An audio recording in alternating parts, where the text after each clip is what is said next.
day here in downtown Minneapolis. A threat of rain, but so far so good as the Twins and the Rays get set to play the third game of this 4-game weekend series. Right now split a game apiece. A couple of hot hitters to take a look at in this series. Evan Longoria, a 7-game hitting streak. He's homered in each of the first 2 games of this series, and right now on pace for a career best in both home runs and extra base hits. The Rays third baseman. On the other side, Joe Mauer, a mainstay here in Minnesota for so many years. The reigning American League Player of the Week. He homered in all 3 games in a recent road trip to Seattle, and no surprise, Mauer went to the opposite field for all 3 home runs. So glad you could join us inside gorgeous Target Field. Aaron Goldsmith alongside Brian Anderson. And Brian, both these teams struggling out of the gate. Inconsistent. These teams trying to get this month off to a better start. Yeah, and for the Twins, take advantage of the schedule. 15 of the next 18 games are here at home at Target Field. And I'm going to tell you something right now. This Twins team playing very well here, much better here than they have been. So they need to take advantage of that schedule. Sometimes some familiarity and some consistency can go a long way to getting things back on track for this team. The Twins will be banking on that, and they'll certainly have that here over the next 3 weeks. For the Rays, winners of the game last night, they will be looking to starting pitcher Matt Andriese to keep it rolling here this afternoon. Matt Andriese has been fantastic for the Rays since coming up on May the 8th, and 5 starts pitching to a 2.36 earned run average. He will be a handful for that Twins lineup here this afternoon. We take a look at Brad Miller, Logan Morrison, a couple of hot bats right now for Tampa Bay. It's not just Evan Longoria. The Rays, one of the best home run hitting teams in all of baseball, and Brad Miller leading off today for the first time this season and the first time since July of last year. He'll be followed by Longoria, then Logan Morrison, who has completely turned his season around. He also has a 7-game hitting streak. Pierce and then Corey Dickerson getting the start. Steven Souza Jr. looking to get things going offensively, just batting under 200 over his last 10 games.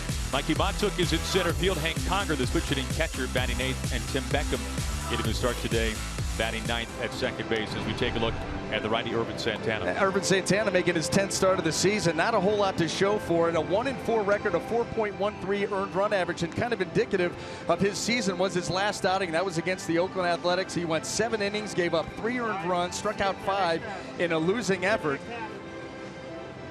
Let's take a look at that Minnesota Twins defense and see how they're going to line up behind Ervin here this afternoon. In the outfield, left to right, we have Robbie Grossman, Byron Buxton, and Max Kepler. And across that infield, third to first, Trevor Plouffe, Eduardo Nunez, Brian Dozier, and Byung-Ho Park with Juan Centeno behind the plate. Now, Nunez has been a fantastic surprise in what has otherwise been a disappointing year for the Twins in many ways, but Nunez has taken over the leadoff spot. Now the starting shortstop for the Twins as well, and Paul Molitor. Very complimentary to what Nunez has done, especially considering the fact that he began the season on the bench. Well, Paul Molitor, now his 2nd season, the Hall of Famer, one of the all-time great hitters in the game, Brian. Well, listen, I mean, Paul Molitor, very frank with us as we sat down and talked to him about this team. Said that he was a realist. He was, and I'll tell you, he was one heck of a ball player. There is Brad Miller to lead things off, batting right now a season-high 250. As Santana comes home with the first pitch strike. Now, the Twins winning last night, it was Brad Miller with the go-ahead RBI in the 8th inning. And he's behind 0-2. And I'll tell you what, hitters for both teams this afternoon come up to the plate ready to hit, because Ervin Santana and Matt Andriese are going to set the pace. Santana making his 10th start of the season.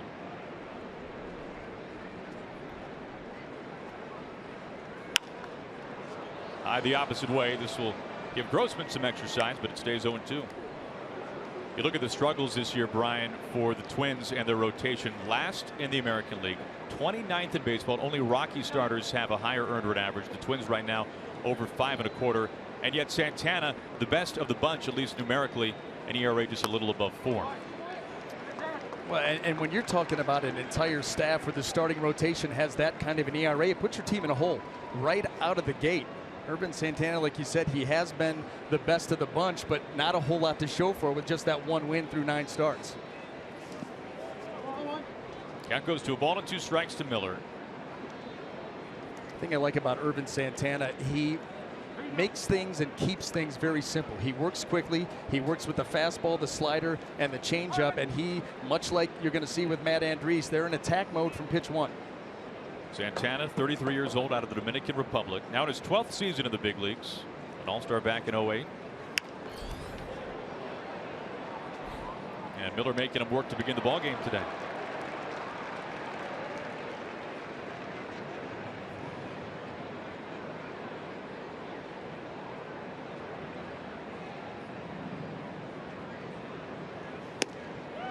Two and two. Now the Rays winning last night, that snapped a season-long 5-game losing streak as we look at this location. This fastball up and away, trying to get Brad Miller to chase after it, maybe get the call. Does not happen. There comes a 2-2. Down on strikes. He was able to come back and get Brad Miller there with a slider, one that he would probably like back, one that Brad Miller would probably like to take another shot at. Just kind of hangs there in the middle of the plate, but that swing just a hair underneath that pitch. Miller made him work for it. 8 pitches to get that strikeout. As now Santana faces Evan Longoria. Now we were just talking about Longoria, Brian. Hits in 12 of his last 14, including home runs in back-to-back games. Well, listen, right now he's got a well-defined strike zone. He's not chasing, and pitches out over the plate, he's not missing them either. He is crushing mistakes. It's funny, historically, Longoria had not had great numbers here inside Target Field. Just 1 home run in his first 19 games played at this beautiful ballpark, and now home runs both Thursday night and last night as well. And it doesn't make any sense either, because the Rays historically have played very well in this ballpark. Best record of any ballpark in the American League, and usually when the Rays are winning, Evan Longoria is involved. Kevin Cash now in his 2nd season. The opposite way. Kepler coasting and reaching out to make the catch. I think that ball slicing away a little bit from Max Kepler. You didn't realize how much movement was on it, because you're right, Aaron. It looked like he was coasting, and at the last minute needed all of his reach to make that catch. Kepler recently recalled from AAA Rochester. Getting that jump, thinking he's got it under control, and then down there by the knees.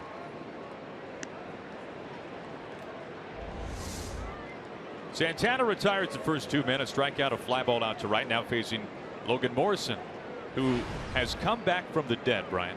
I mean, the turnaround for Logan Morrison has been astounding, to get that average back up to near 250. I mean, he was under 100 for the better part of April, almost into May. And then really, he didn't have an RBI until the middle of May. When the team went to Toronto on the road, he was able to pick up an RBI in the middle of that series and has not looked back, and he's been swinging the bat very well. Little squibber, Santana with the bare hand. Long fastball over to first base, and the side is retired in order by Santana. We go to the bottom of the first, scoreless.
Lineup here today for Game 3 of the series. It's Eduardo Nunez, the shortstop, with an inside the park home run on Thursday night in Game 1 of this series.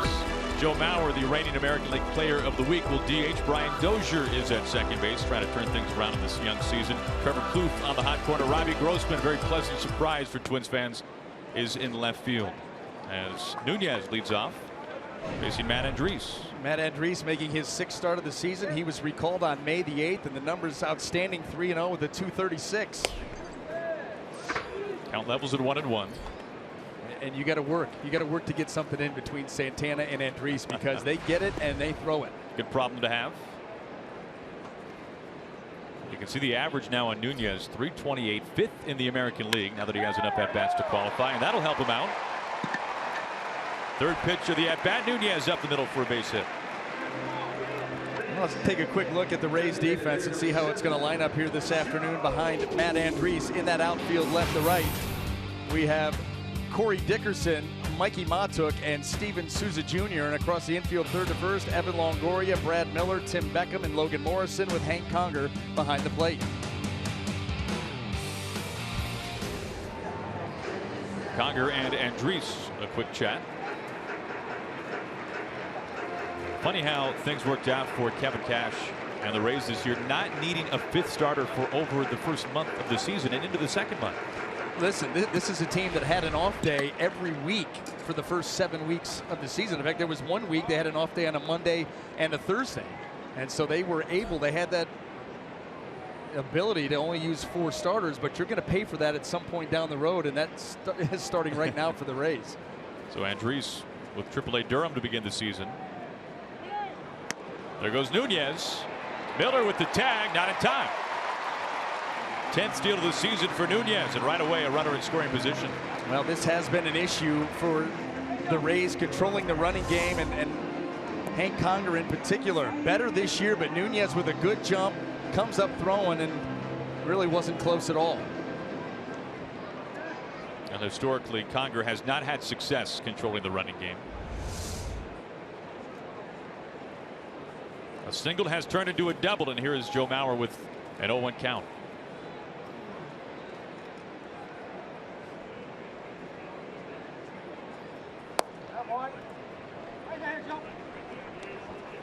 And that'll be something to look at all afternoon, because with as much speed as the Twins have sprinkled throughout their lineup, and as quickly as they sent Nunez in this at-bat, you know that part of the game plan is going to be to try and run. Mauer batting .277 on the season. The opposite way, well in front of Dickerson, and Nunez held at third. But we saw the right fielder Souza shaded to the gap in right center field, and there's good reason why. Mauer is opposite way all day. Yes, I mean, Joe Mauer has that inside out approach. You know, balls that are middle in, he'll turn on them occasionally, but he likes to stay up the middle. This is a breaking ball. Look how he stays inside of it, head down, and just shoots that ball into left field. So proficient at that, and so hot right now. And some trouble here for the Rays already here in the first. Runners on the corners. It was Nunez who got things going with the single up the middle. It brings in Brian Dozier, an all-star second baseman last year. 28 home runs a season ago for the Twins, their leadoff man. He's been taken out of that spot this year, today batting third.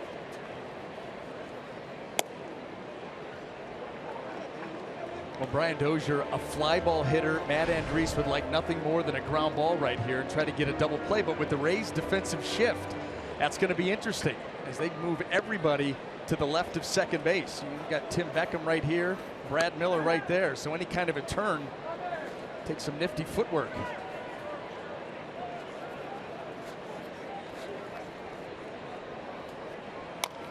Goes after the 1-0 pitch. Nunez coming down the line. He scores, throw to first, and it's in time to nab Dozier. But an RBI ground out, and the Twins right away lead things 1-0.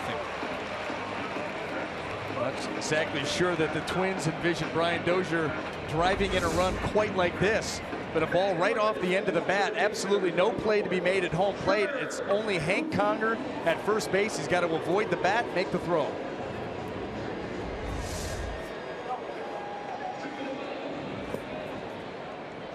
and pushes Mauer into second base. So 1 out and 1 on. Now facing Trevor Plouffe, the Twins' third baseman.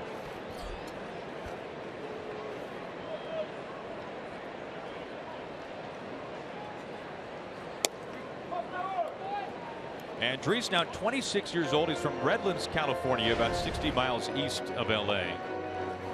Making today just his 14th career start. But has been very successful so far this season. Made his 2016 debut on Mother's Day.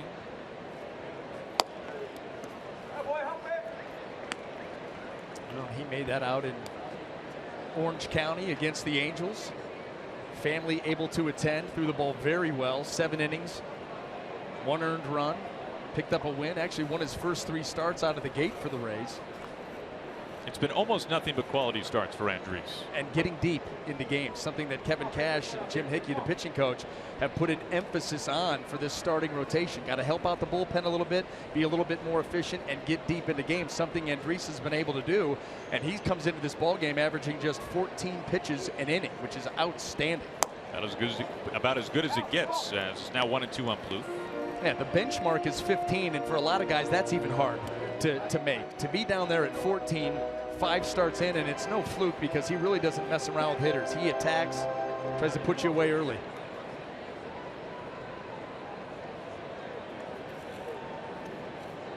Mauer a single, then moved over to second base on the RBI groundout from Dozier.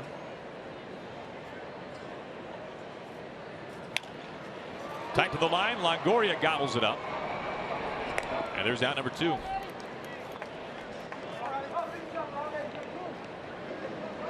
Mauer has to stay put, 2 down, and that brings in Robbie Grossman.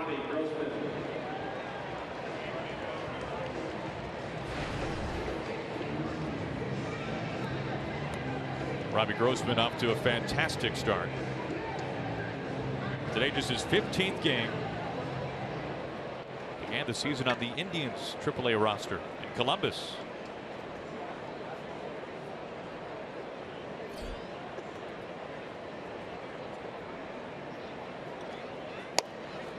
Looks at strike 1. Well, here's the thing. You just never know when opportunity is going to strike. And, you know, as we talk to Paul Molitor, and he talks about trying to find the right combination for this ball club, for this lineup. Robbie Grossman off to a tremendous start.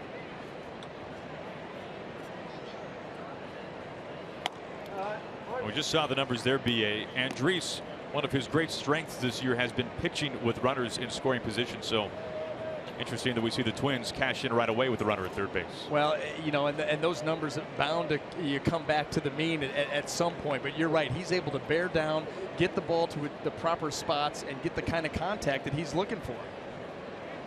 Keeping an eye on Mauer. And a 1-2 count to Grossman. He's pitched, you know, in all those tight situations. You think about runners in scoring position. You think about putting a guy away when you get 2 strikes on him, and you think about 2 outs in an inning. I mean, he's a finisher. He is an absolute finisher. Has made Kevin Cash and Jim Hickey very happy in his first 5 starts.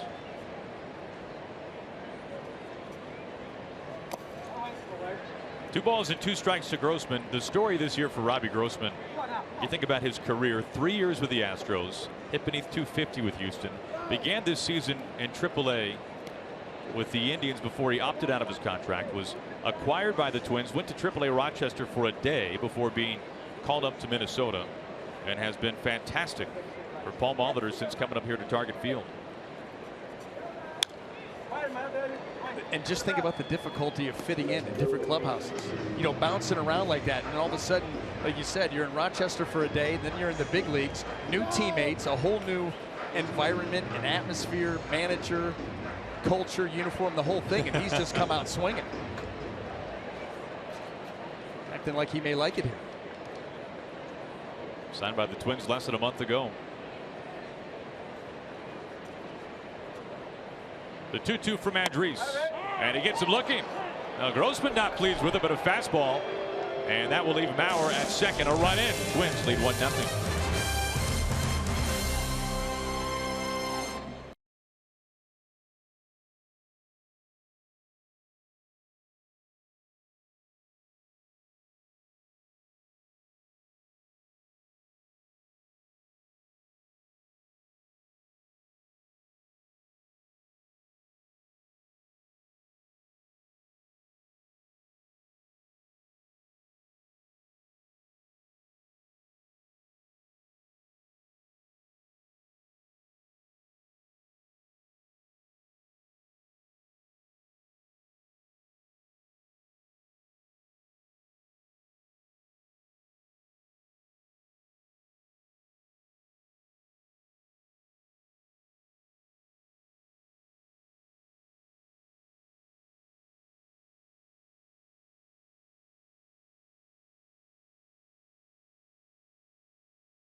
have given Irvin Santana a run of support as we start the top of the second. Santana worked his way through the Rays' top 3 hitters fairly easily in the first.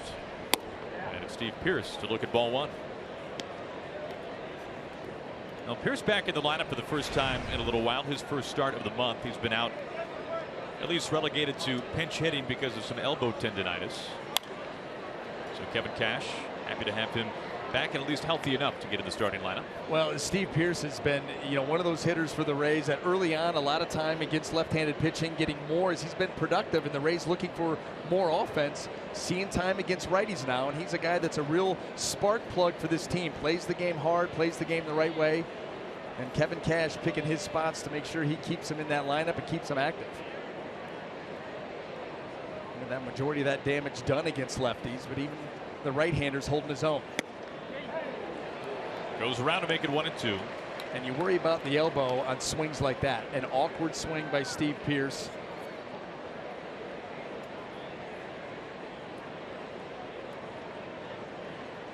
Santana with 1 strikeout, looking for his second. There comes his 1-2. And he gets it. Hey, BA, how about a look at your keys to the game for this one today? Well, you know what? Let's take a look at the keys of the game for the Minnesota Twins. Actually, we'll start with the Tampa Bay Rays. Situational hitting. This is an area that Kevin Cash wants this team to get better at. He feels that they've become far too reliant on the long ball, 3rd in the American League in home runs, but a better job of moving guys, putting the ball in play, putting pressure on a defense has been an emphasis here really the last week for Kevin Cash and the Rays. And for the Minnesota Twins in their lineup, it's find the right combination. This is the 55th game of the season for the Twins, and they have used 51 different lineups. So Paul Molitor still trying to find the right combination, especially with Miguel Sano out with the hamstring. First pitch misses to Dickerson. Now you mentioned the home runs and the strikeouts for the Rays and Kevin Cash's thoughts of that. It sounds as though, BA, a recent sweep in Kansas City really opened up some Rays' eyes. Well, the Kansas City Royals, they put pressure on you all the time. They don't walk a lot, they don't strike out a lot, they don't hit a lot of home runs, but what they do is they're very aggressive. They put the ball in play, they put a lot of pressure on the defense, and there were a couple of games in that series where there were not hard hit balls, but they were finding holes. They continued to move runners. They just really opened the eyes to these Rays on especially Kevin Cash, saying, hey, we got to do a better job of, runner on second, nobody out. Let's move him to 3rd. Let's get him in instead of taking a couple of strikeouts, and then he's left stranded. And the Rays have not been very good. Actually, both of these teams, their batting average with runners in scoring position very, very low, and the Rays with the fewest opportunities with runners in scoring position. Well, Kevin Cash was very outspoken about it, and so was Chris Archer, who faced Kansas City, and his post-game comments basically said along the lines, BA, that the Rays could learn a thing or two. And let's face it, there are a lot of teams who could from the Royals. The energy level. First of all, that team brings the energy each and every inning, and they're relentless, and they keep pressure on. And pressure, you keep it on long enough, and you'll break through. And that's what they did. And I think it really opened the eyes of the Tampa Bay Rays, the players and the staff, on what kind of team they want to be. Steven Souza Jr. on deck. Now impressive that the Royals in first place in the Central despite a number of injuries early on this season, including losing Moustakas for the whole year. Off the mound and behind second, Nunez with a sling on to first. Now number 2. Defensive positioning.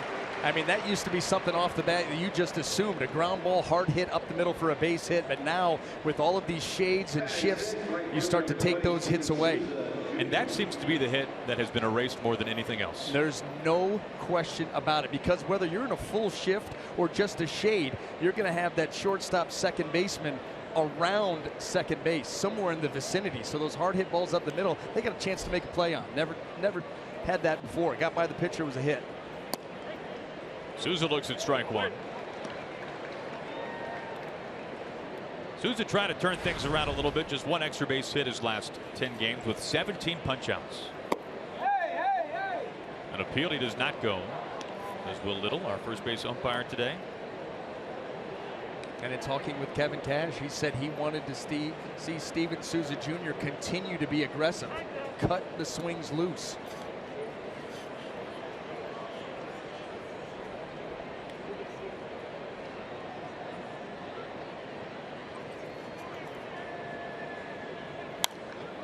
One and two.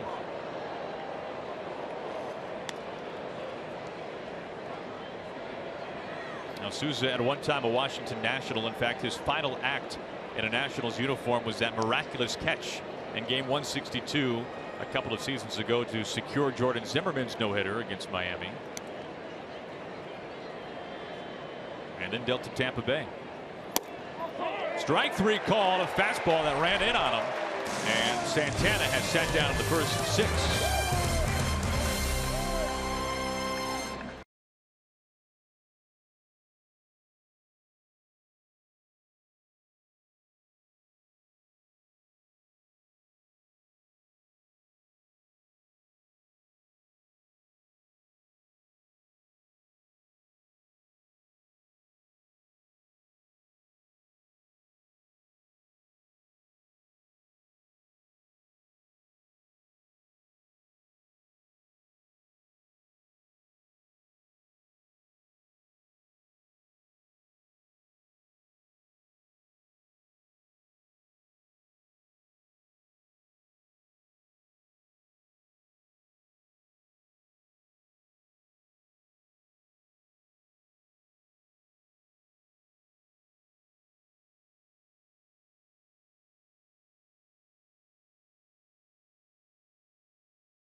Twins with an early 1-0 lead as we open up the bottom of the second. It'll be Byung Ho Park to lead off.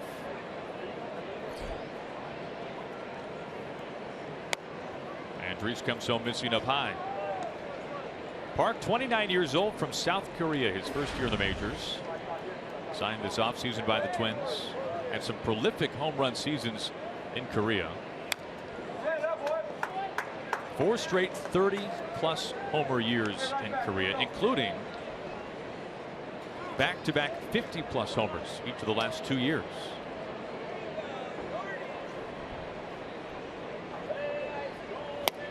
He's behind 1-2. I mean, that impressive numbers really at any level. You know, as he makes the transition now here to Major League Baseball, maybe a little bit more velocity than he was used to seeing in South Korea, still making that transition. Sometimes gets caught a little bit in between. But when you put up the kind of numbers that he has, he will adapt, and he will be one of those threats that you make a mistake out over the plate and he'll make you pay in a big way.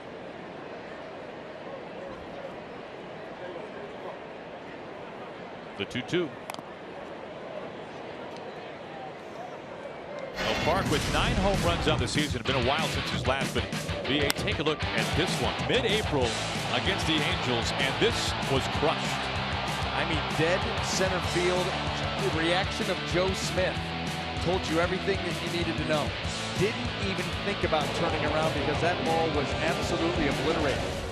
Well, that was a huge series for the Twins. They began the season 0-9 before sweeping the Angels here at home, and you thought that the Twins were really going to show some signs of turning things around, but have regressed some since that sweep of the Angels, as Park is down on strikes.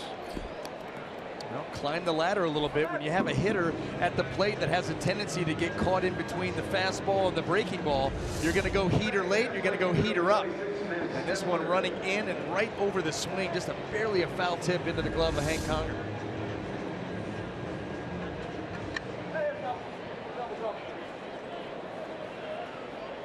That brings in Max Kepler. He was recalled recently when Miguel Sano was placed on the disabled list with a hamstring injury. Suffered that back in Oakland. Right as Sano looked like he was beginning to really heat up for the Twins. Well, a team that's looking to get back on track, and you have Miguel Sano go down, who leads the team in home runs, runs batted in, and runs. That's a tough ask, but Max Kepler up here, you know, he's got deceiving speed, can run a little bit. What they said about UBA, deceiving speed? Well, I got the pinch run every now and then, National League. Didn't want to waste anybody with real speed, so they would use the deceiving speed to pinch run. 2-1. That was the best part of playing in the National League, the opportunity to wear spikes every single day of the week. I can tell you enjoyed that. I did.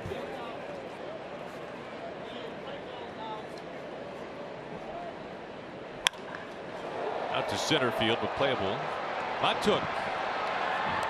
And the gap for round number 2. First 2 men set down. Well, in 2 weeks, the greatest golfers in the world converge on the historic Oakmont Country Club for the 116th U.S. Open Championship. Live coverage begins Thursday, June 16th on FS1 and continues through the final round on Sunday, June 19th on Fox. Or you can watch the entire tournament live on Fox Sports Go.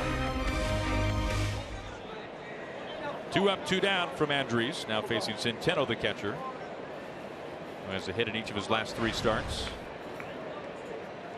Kurt Suzuki getting the day off.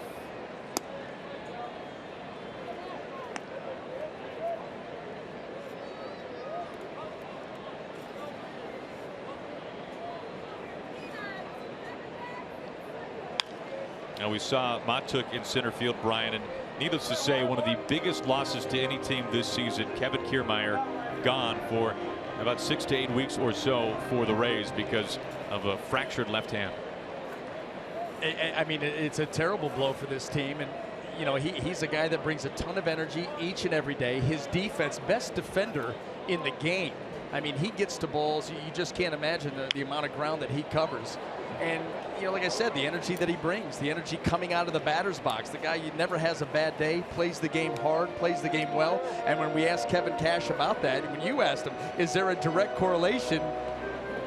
How about the look that he gave? Oh, he gave a fantastic look. Like, are you kidding me? Of course there is. Brings so much to the table, so many intangibles on top of the fact that he's a heck of a player. Forget the Gold Glove. He won the Platinum Glove for the league's best defender. The 0-2 to Centeno makes it 1-2.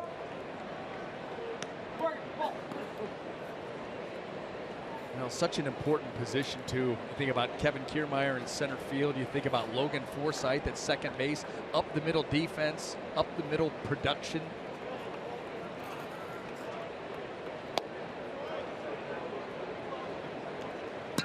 Well, some very key injuries. You look at the big 3 here. You mentioned Forsythe, hit by a pitch in Seattle in the early part of the season. Expected to be back around June, and then we already mentioned Kiermaier. How about Brad Boxberger? You got to feel for Brad Boxberger. You know, he hurts himself coming out of spring training, misses the first couple of months of the season, and then he comes back and 16 pitches into an outing, he hurts the oblique and has to leave again. And who knows how long that turns out to be that he misses. But you've got to really feel for Brad Boxberger. This is a guy who led the American League in saves last year with 41. A huge loss. Both these teams without their closer right now, at least their projected opening day closer. Both on the disabled list. Off-speed pitch gets Centeno looking, and Andres picks up his 3rd strikeout.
It all starts here, the 2016 Major League Baseball Draft. Coverage begins at 6 p.m. Eastern Thursday on MLB Network and MLB.com. Phillies will have the #1 pick. The Reds and the Braves to follow. This is Matuk leading off the top of the 3rd inning.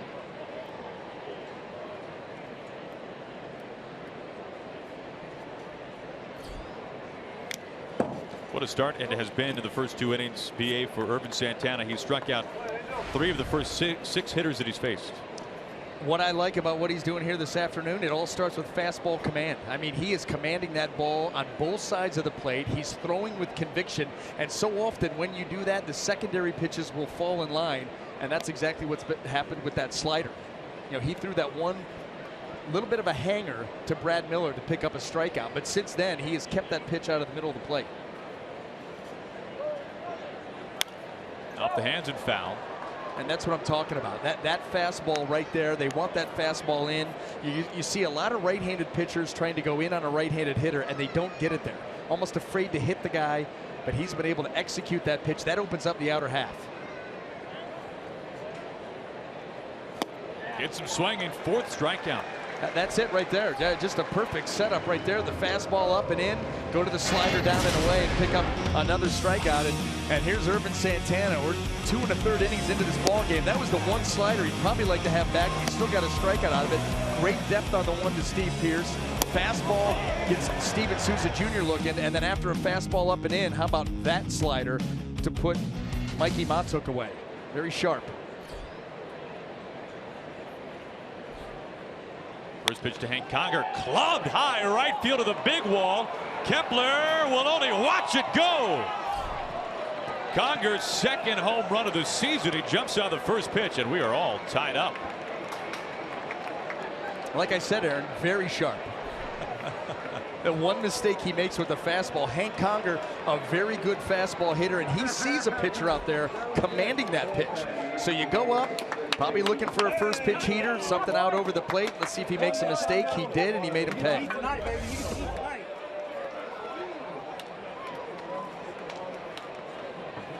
Trying to go down and away with that fastball, and he ends up above the belt, middle of the plate. Off the bat of Beckham, playable. Byron Buxton for round #2. Coming into today, only one team in baseball had a higher percentage of runs scored, Brian, via the home run ball than the Rays, and that's the New York Mets. You can see over 50% of the Rays runs this year have come leaving the park. Yeah, and when you talk to Kevin Cash about that, his reaction is interesting. He's like, well, we love the home run. We love scoring runs. But that kind of percentage it's just not sustainable to winning games. It'll lead to a lot of games where you score a lot of runs, but it will also lead to, you know, the home run. You just cannot keep pounding them out night after night. You run into a dry spell, and if that's the only way that you can score runs, you're going to find yourself in a little bit of a losing streak. 1-1 to Brad Miller, back to the top of the order. Now, before the home run from Conger, Miller really had the best at bat for the Rays first time through. 8 pitches, did strike out on an off-speed pitch, but made Santana work for it. Like a true leadoff man. Show everybody his arsenal on the bench. Fight off some pitches. Miller led off quite a bit his rookie season with the Mariners back in 2013. About 70 times he led off. But today leading off for the first time of the season and the first time since July of last year. That may have been the first changeup that we've seen from Ervin Santana here this afternoon, and that was a good pitch. Well, Brad Miller, you know, we talk about the turnaround of Logan Morrison. Brad Miller can get in line too. He's been the same kind of guy. Once again out to Byron Buxton. Easy play here.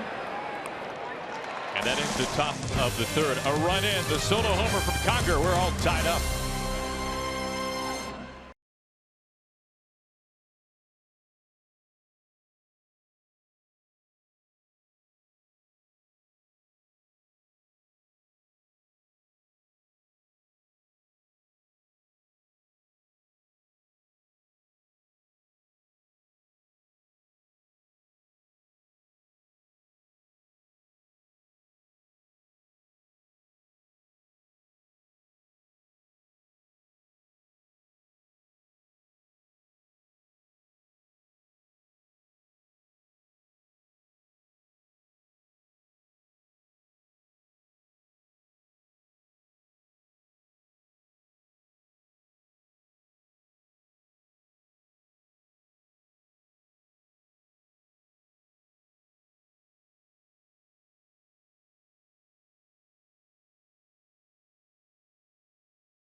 Hank Conger's second home run of the season has tied this game up as Buxton jumps on the first pitch and yanks it foul. Buxton allowed strike one. And then if you're Matt Andriese, any pitcher really, you get a shot like that hit off you, that's the mindset. Long strike one. Try to get back to a better spot. Quickly 0-2. Going to run that ball right away from Byron Buxton. And he's the type of hitter that as the at-bat moves along, he will expand his zone. So I'd expect them to stay off the plate here once again. And he does. Well, Buxton this year on the opening day roster for the Twins for the first time, but then optioned down to AAA Rochester. When Danny Santana was injured for the second time with his second hamstring injury, Buxton was recalled. Right now riding a career best 5-game hitting streak. And that hitting streak extended last night very early on with this triple, and you love to watch Byron Buxton run. I mean, a long strider. You know, Paul Molitor was talking about the fact that he does not break stride. He just continues on so smooth. Didn't even need to slide there. That was should have been a stand-up triple. What an athlete. They go off the plate again, missing 2-2. Buxton leading off the Twins' third inning.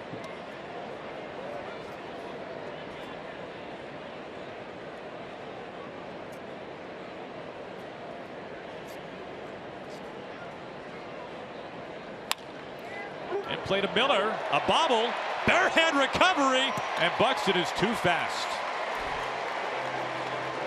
Well, with Byron Buxton going up the line, there can be no hiccups. He reaches out, pulls that ball with some authority to the left side. Brad Miller ranging to his left, and once this ball is not fielded clean, there's no chance to get him. He does make a nice recovery tracking it down, but forget it with Buxton's speed. That ball was hit hard enough that it hit the heel of Brad Miller's glove, and he was not able to squeeze it into the pocket. Miller's 6th error in his last 15 games. First year now with the Rays. You know, and that was an issue early on. He's spring training, and something that the Rays, Tom Foley, infield coach, and the Rays bench coach out there working on it with him throughout spring training. Things settled down there for a while, but as you just pointed out, recently it's started to pop up again. Well, that allows a leadoff base runner with tremendous speed. To the top of the order here is Nunez, who singled and has scored the lone run of the game so far for the Twins. And keep your eye on Buxton. The way they sent Nunez, this game tie again. That's exactly what Andriese does. Playing catch with Logan Morrison over at first. Paul Molitor sent the message loud and clear early on. You know, Eduardo Nunez base hit up the middle, first pitch, he's gone. So anybody that can run, he's going to try and run against this battery here of Andriese and Conger. And I'll tell you something else, Matt Andriese has had an issue with the balk. That's another reason to try and push the envelope against Matt Andriese. He had 5 balks in the minor leagues before coming up to the Rays, and since he's been with the Rays in the 5 starts prior to today, 3 balks, tied for the lead in the American League. That's a ton. You see how when he comes set, he's got like a little leg kick right there.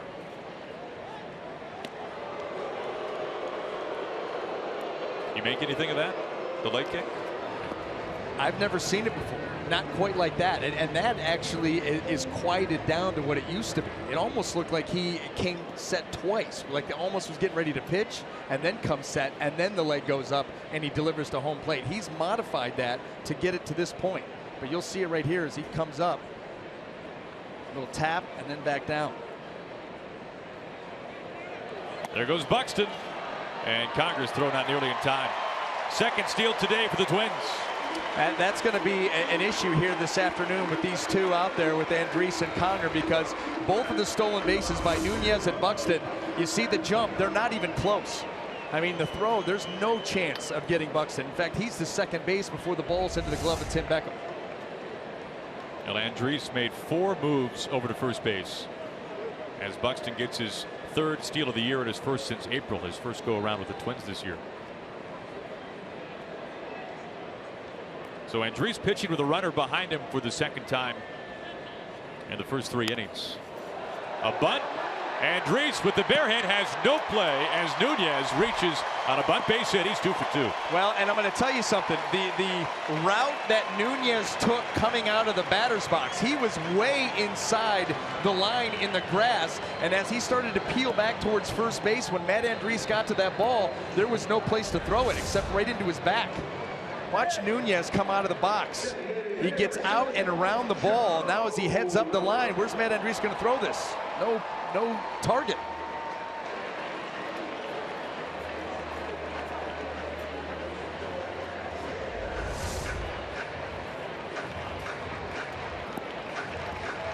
So runners on the corners for the second time already today for the Twins.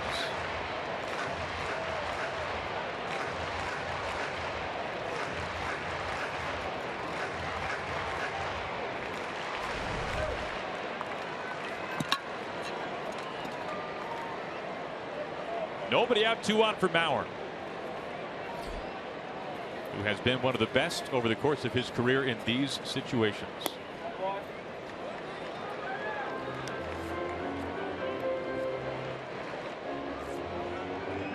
All time against the Rays. Nobody better. And how impressive are those numbers from all those guys when you think about the pitchers that the Rays have run out over the course of Mauer's career and everybody else. A team built around pitching historically. 1-1. Joe Mauer, one of those hitters, you know, he goes up to the plate with a plan. He's very selective. He has tremendous bat control, and he's a guy that you've got to stay out of patterns with. You just cannot continue to pitch him the same way or stay on the same side of the plate, or he'll wear you out. Buxton at third, Nunez at first. And he may wear you out anyway. Twins a chance to take the lead. Mauer, a 6-time All-Star, 3-time batting champ, AL MVP back in 2009 when he slugged nearly 30 home runs, which has not been a part of his game historically, especially here at the new ballpark. And that's what makes it so surprising. In his last, week and a half, 11 games or so, 4 of his 6 home runs on the season, and like you pointed out, all of them to the opposite field. It shows you he's strong enough. That's his swing. And the dirt. And the count goes to 3-1 on Mauer. Among active hitters in baseball, only Miguel Cabrera better with runners in scoring position than Joe Mauer. Clutch, slow your breathing, have a plan, know what the pitcher's trying to do against you, and then go out there and execute it. There's a lot of guys that go to the plate with a good plan, and 2 pitches in, that thing is scrapped and they're swinging at anything. You kick up the rosin bag and they take a hack at it.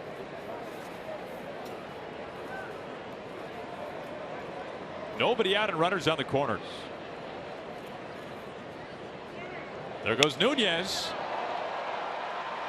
Montook now to his right. Who's got it? It falls in Dickerson's glove. Buxton easily scores. A sac fly by Mauer. And he drives in the go-ahead run. Well, able to get that ball into the outfield in the 3-1 count. I think if you're the Rays, you breathe a little bit easy because that was a bad count in a bad situation, and you got Mauer to fly out. The Rays would like to see a little better communication in the outfield. It really didn't matter because you're not going to throw Buxton out, either one of those guys, Dickerson or Montook, but you're going to be out there all afternoon. Let's get some communication. Leadoff error comes around to score.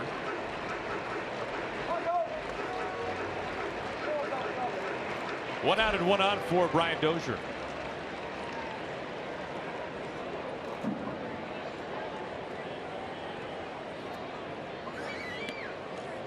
Keeping an eye on Nunez, who already has 1 steal today.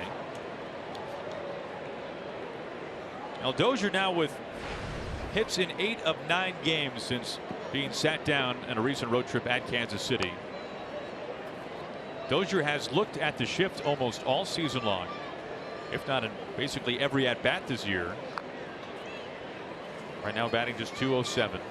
Has consistently tried to pull the ball even with the shift on.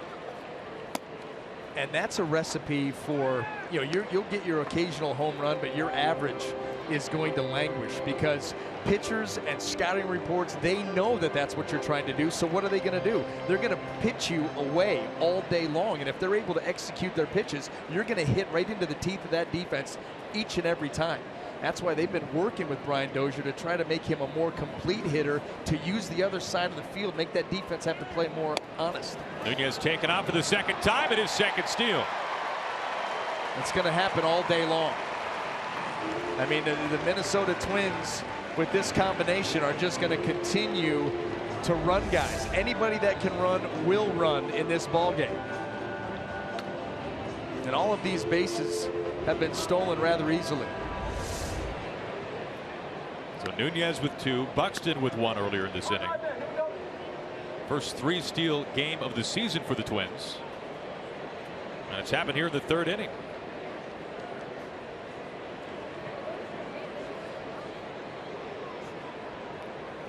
So an RBI chance here for Dozier. Slow breaking ball misses to make it 2-1. Well, Dozier last year a career year, an all-star for a reason, especially his first half. But overall, a season ago, 28 home runs, 77 RBIs, a career high in hits as well.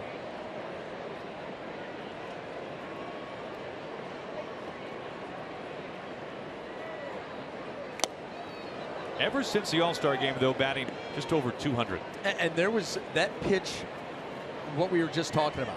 This slider that's down and away on the outside corner, and that front hip flying open, looking to pull. And that's where the adjustment was made against Brian Dozier. You think about his numbers. In the last 3 seasons, the fly ball rate has gone up. The number of home runs have gone up. And with that, the swing has gotten a little sloppy. And on cue, the opposite way. Souza can't get to it. And Nunez easily coming in from second base. Dozier scampers into second with an RBI double. The Twins strike for the second time here in the inning. They lead 3-1. How big is the smile right now on Paul Molitor's face? Because that's exactly what he's talking about. Getting down in the count, being able to cover that pitch and go the other way, and look what it gets him. An RBI double into right field.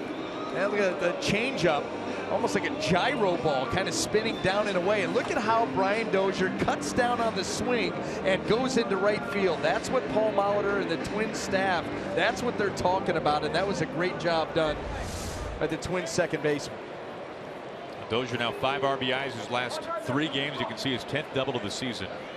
And how tough is that for Souza? He was shifted all the way over to the gap. That's right. And that's because that's the way that he's been swinging the bat. And that's why if Brian Dozier can have that aggressive approach up to 2 strikes, and then a 2-strike approach where he thinks up the middle the other way and reacts to the ball that's in, then all of a sudden the defense is going to have to play you a little bit more honestly. That right fielder is going to have to move over. It's going to open up more holes for you. But he was able to drop that in there because Souza Jr., they didn't expect him to hit the ball there at all.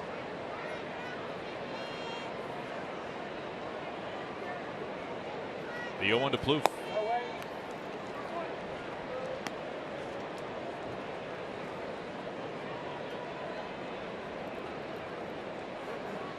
You could probably go through the first 5 starts of the season for Matt Andriese, and he has likely pitched with no more base runners in scoring position than he already has in this game today.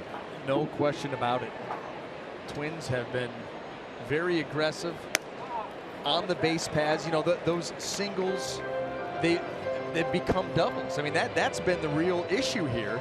Is you've had a couple of, balls hit out there for extra bases, but then you've had guys on first, 3 stolen bases. That's 3 more runners in scoring position. You create enough opportunities, you will start to come through. That's what the Twins have done building this lead.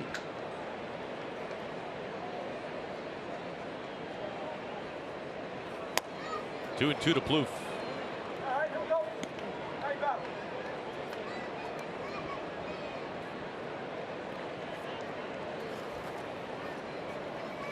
BA, we were talking about Andriese averaging just 14 pitches per inning, and look what he's had to struggle through so far today. They're making him work, putting base runners on, stealing bases. He's been pitching out of the stretch for the majority of the game, starting with the leadoff single to Eduardo Nunez to lead off the bottom half of the first. Still 2 and 2 to Plouffe. And really, when you look at the number of pitches is one thing. The situations that you're throwing them in, it makes it a little different. Sometimes there's an easy 57 pitches. Another time, there's a 2+ innings, 57, 58 pitches where you're really having to work very, very hard. And it gets back to stress pitches. Yes. A lot of runners in scoring positions, a lot of high leverage situations early. It takes a toll. Dozier, the run scoring, doubled into right field at second base. He has made this a 3-1 Twins lead. Bloof on a line to left. Dickerson is able to make the catch. Dozier back in time, out number 2 on a line. Boy, what a play by Corey Dickerson out there in left field. You know, Kevin Cash getting him more time in the outfield. That's translated to better numbers at the plate as you keep him involved. And boy, he was involved on that play, because if that ball gets by him, that's big, big trouble. 2 outs keeps Dozier put, and it brings in Robbie Grossman, who struck out looking on a fastball that he was not pleased with to end the first inning.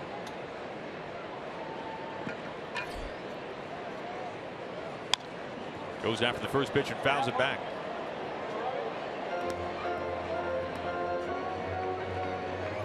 Twins winning game 1 of the series Thursday night, losing last night to the Rays. Trying to bounce back from a very difficult month of May. Minnesota 8-19 in the second month of the season. And really, if you look back to last season, the Twins were in contention for the wild card up to game 161 when they were finally eliminated. 2 main reasons: Paul Molitor and the Twins were so good last year. A phenomenal month of May last season. 20-7 in May, and also they were tremendous at home as well. Well, that's what they're hoping for right now. 15 of their next 18 games, counting this one, are here at Target Field. Took to the alleyway for out number 3. A couple of runs in, a couple of steals for the Twins, who lead it by 2.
Driven in 2 of the Twins' 3 runs. If they lead it by a couple, we start at the top of the 4th.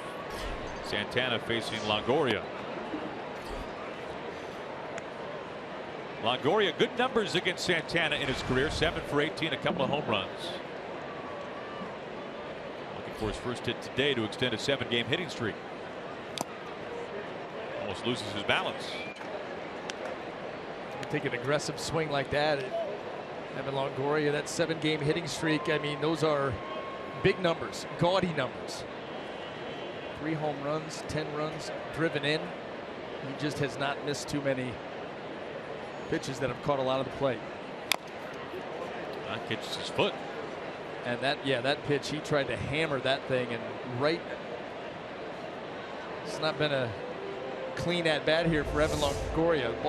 The bat coming loose in the first swing, and then this one hammers right off the inside of that left foot. Thank goodness for that padding, and I don't think it made much of a difference when you see the reaction of Evan.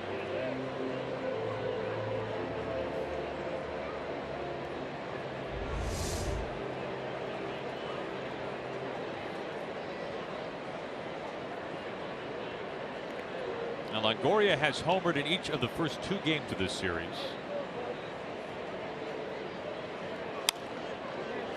Since it's high the opposite way, Dozier now peels away for Kepler.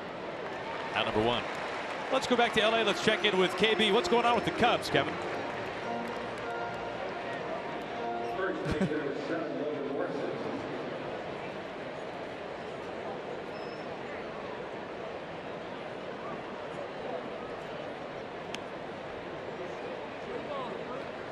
Yeah, that's terrifying.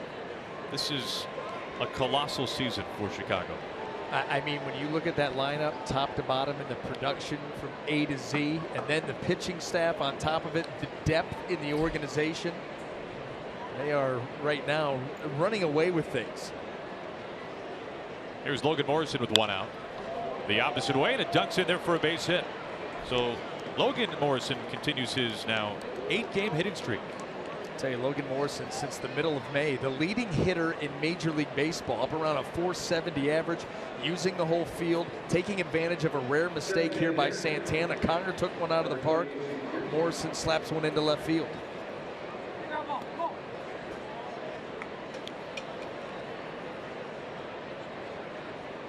Rays bring the tying run to the plate. Steve Pearce, who struck out to begin the 2nd inning.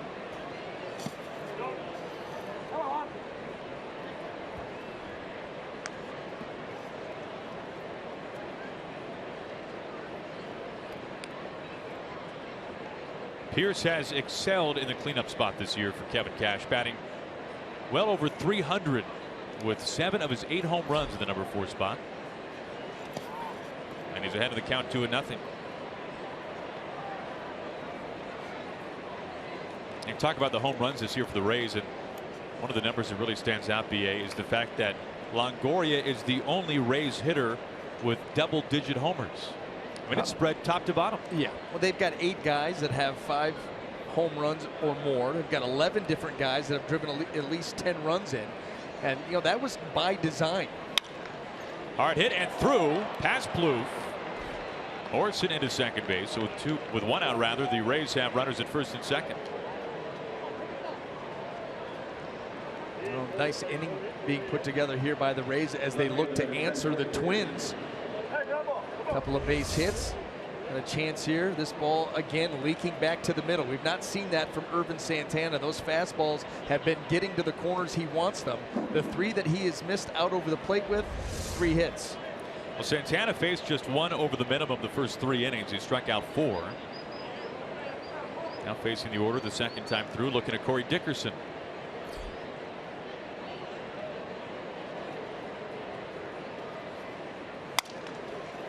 Broken bat, slow dribbler to Nunez. To Dozier. Does he stay on the bag? He does. He gets the out. Well, and I'll tell you what, Kevin Cash just popped out of the dugout because they're going to want to take a look at that. Awkward play there as Nunez tries to get that ball to Dozier to take advantage of getting the leadoff man in Steve Pearce. Everybody on the phone. Part of the game now. It is. It's such a part of the game.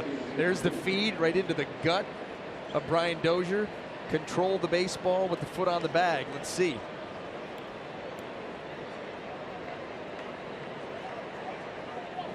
Let's play ball.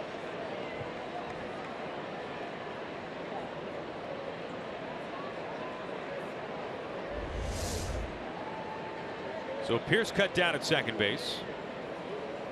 2 outs, runners on the corners. And a pitch in the dirt to Steven Souza Jr. Now Souza struck out looking on a fastball back at the 2nd.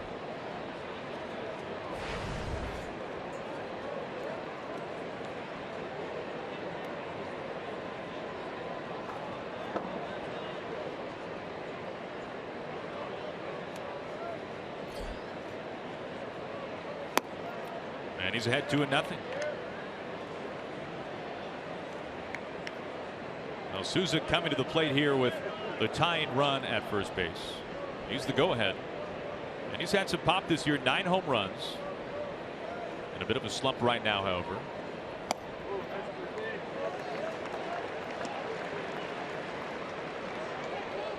When you're in a slump like this, you hope to get into a count, a 2-0, a 2-1 count, where maybe you can start to eliminate pitches and get back to being aggressive. Because when Steven Souza Jr. is aggressive, making hard contact, that ball will jump off his bat.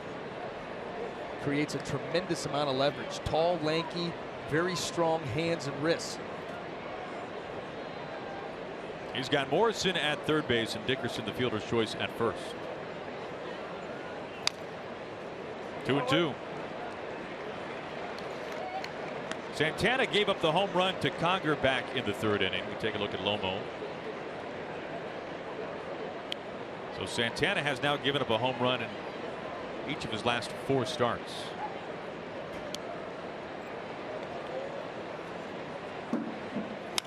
Clobbered high left field, and a 3-run homer by Steven Souza Jr., which is destroyed. That was match number 10 of the season for the Rays right fielder. He has given Tampa Bay the lead. That's that jump off the bat power that you're talking about.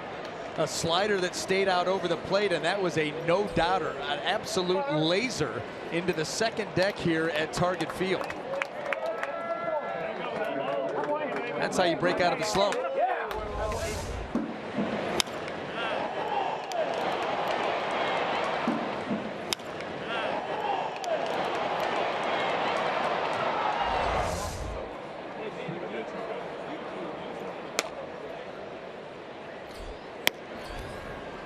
First pitch strike to Matuk.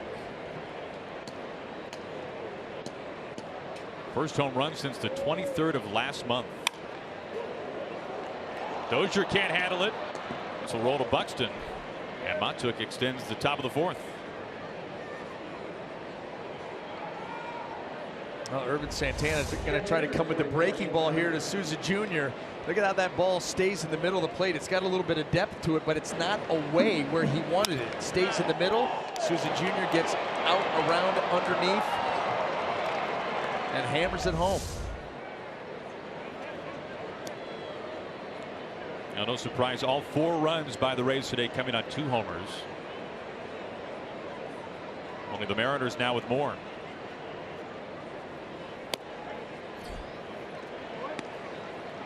It was Conger with the solo shot back in the 3rd that tied the game up at 1 apiece. The Twins got 2 runs in the bottom of the 3rd, and now the Rays have come storming back. Matuk taken off easily into second base. Well, things getting sloppy here for the Twins in the top half of the 4th inning. The command for Irvin Santana, which was so very good, save for 1 pitch in the first 3 innings, has been elusive here. Balls out over the plate, bad counts. That ball in the dirt.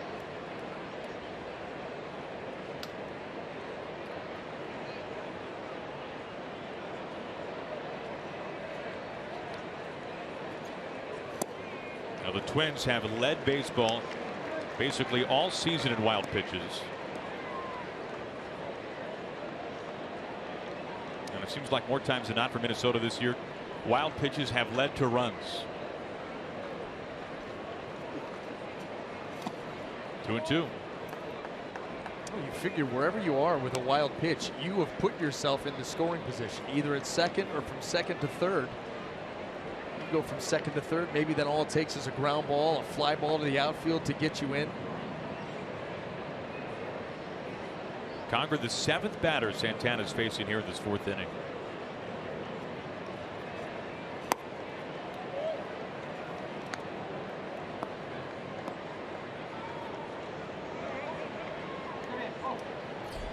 If Conger can reach, Beckham is on deck.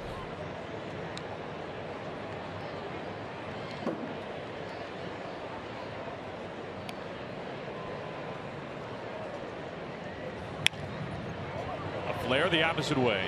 Grossman chasing a foul ball.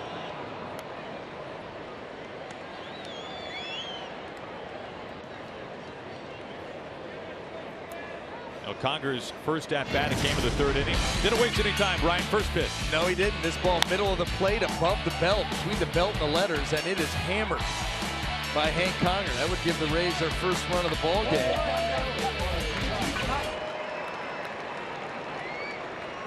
That home run ties things up. The Souza Jr. home run gives the Rays the lead. 3-run shot from Souza with 2 outs.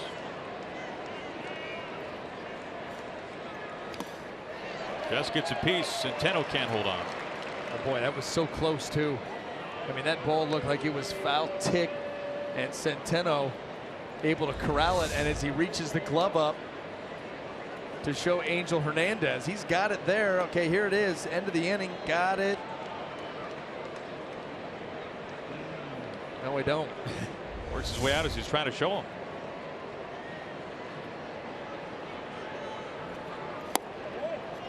And a walk to Conger, reaches for the second time. This will be at least an 8-batter 4th inning for the Rays. First walk for Santana today.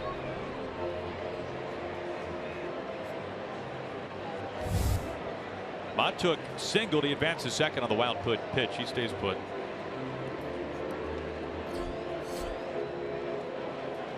He's gotten a little out of control here, and it's been the command. He's had very good command the first 3 outside of the pitch to Conger, but it's gotten a little loose here in the 4th. This is where you got to tell yourself, though, hey, listen, this is still just a 4-3 game.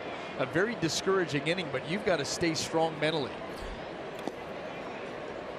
And the dirt for ball 1 to Beckham. You got to tell yourself, maybe you're going to have to win a 7-6 game, 8-7 game. You need to continue to compete. 2 on and 2 out.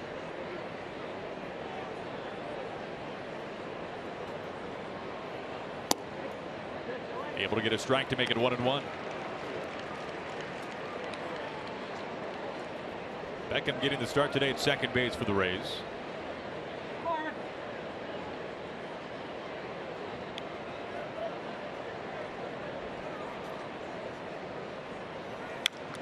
Off the hands, a little looper, and right there to Dozier. 3 runs on 1 swing. Steven Souza Jr.'s 10th of the year.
Had just 1 extra base hit his last 10 games injured. Today he mashed a second deck 3-run homer in the top of this 4th inning that has given the Rays a 1-run advantage as Andres faces Byung-Ho Park to lead off the Twins 4th. Big inning here for Matt Andriese to put up a 0. His offense answered and then some. You want to go out and have a clean inning. Now, Park got up to such a fantastic start this year, his first time around in the major leagues. First month and a half of this season, an OPS of nearly 9 1/4. But batting under 150 without a home run his last 14, as this is shot down by the pole. You know, and how often do you see that? You know, Byung-Ho Park, new to Major League Baseball, so it takes a turn through the league before they figure out, okay, these are the areas of weakness where we can exploit. Pitchers make the adjustment, and now it's up to Park to make a corresponding adjustment. That's why getting to the big leagues, you know, very difficult. One of the most difficult things in the world to do. Staying in the big leagues, even more so, because it's just a constant game of adjustments. The book gets made on you, that's for sure. That's absolutely right. No secrets anymore. And that low batting average recently for Park includes a much-needed 3-hit performance in Game 1 of this series on Thursday night. Balls for time.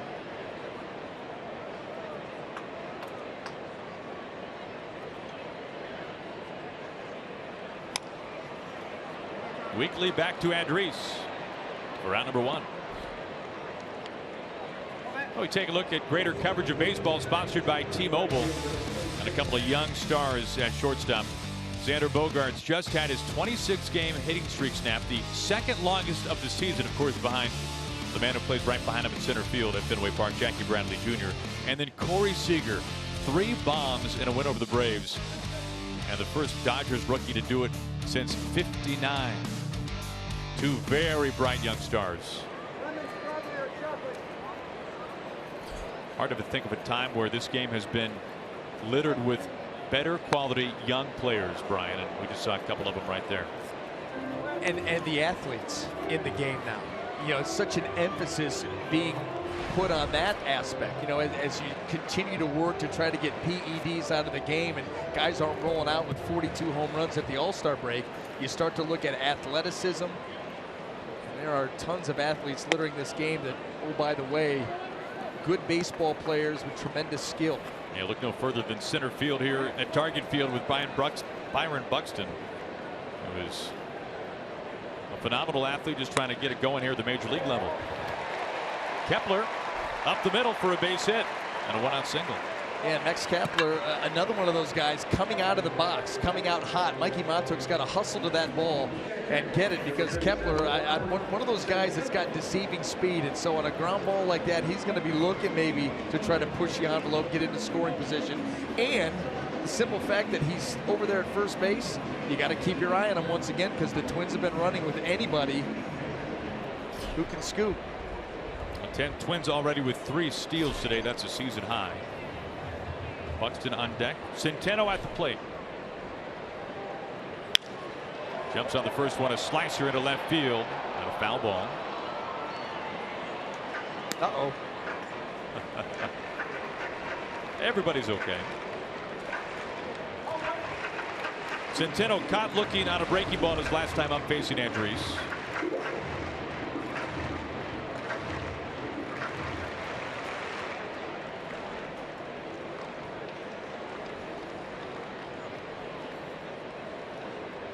Kepler at first after the single. Keeping an eye on him.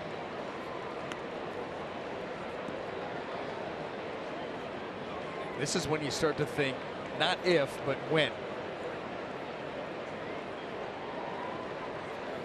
Well, MOLITOR has already sent runners 3 times today.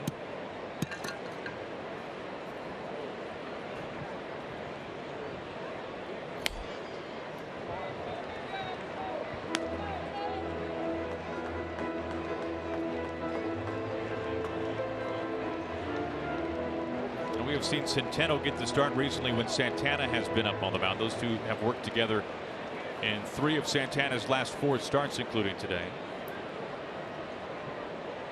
1 out and 1 on, bottom of the 4th inning. Trying to keep Kepler away from what would be his first major league steal.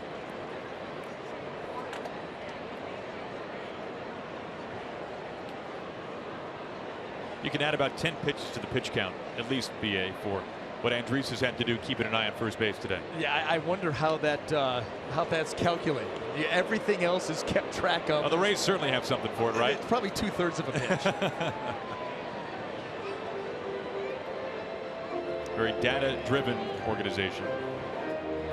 And it's hard to find one that's not these days. It really has invaded the game and started to take things over. And there is just so much information out there. I think the one thing that you've got to watch is, as a coach, a hitting coach, a pitching coach, a manager, is how much of this information do I give each guy? Because there's plenty to go around.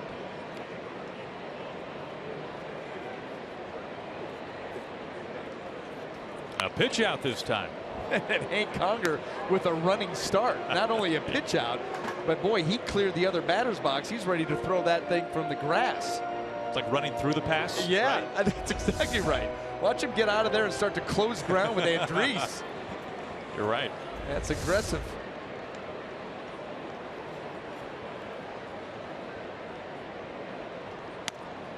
Three and one. Is that even legal? Wasn't there a part of that looked like you're not allowed or supposed to do that? I mean, God bless him for trying. That would have been fun if Kepler would have been going.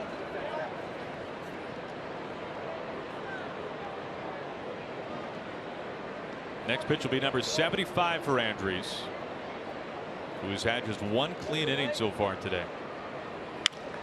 The opposite way again, and it drops in for a base hit. Kepler puts on the brakes at second. Centeno's first hit, and with one out, the Twins have stacked a couple of base runners. Yeah, he showed you early in that bat that his ability to be able to shoot the ball the other way. And this was a fastball that stayed elevated on the outer half. Actually, outer half, maybe a little bit over. And you know what? When you think about plate coverage, and you see he's close to the plate, but that ball, because it's elevated, even though it's off the plate, Centeno is able to reach it, poke that thing out into left field. Corey Dickerson's got to get to it and keep Kepler at second base, which he did, but that's going to bring Jim Hickey to the mound to go over some things here with his pitcher. Well, the best seats at every ballpark for every game. Visit MLB.com/tickets today.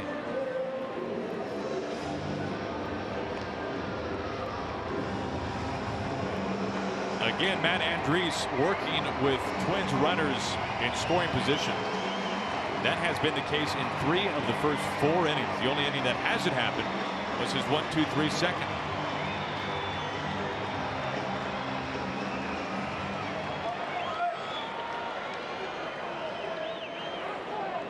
Buxton climbs in. 1 out and 2 on. First pitch fouled away. So Kepler with good speed at second base. He represents the tie and run. And Centeno at first base, the go-ahead. Buxton reached on the air by Miller at shortstop, then scored. That was in the 3rd.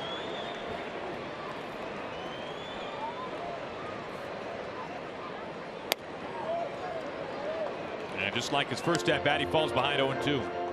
Just got locked up there on that curveball by Matt Andriese. He's a guy that from time to time he can get overmatched with good breaking balls.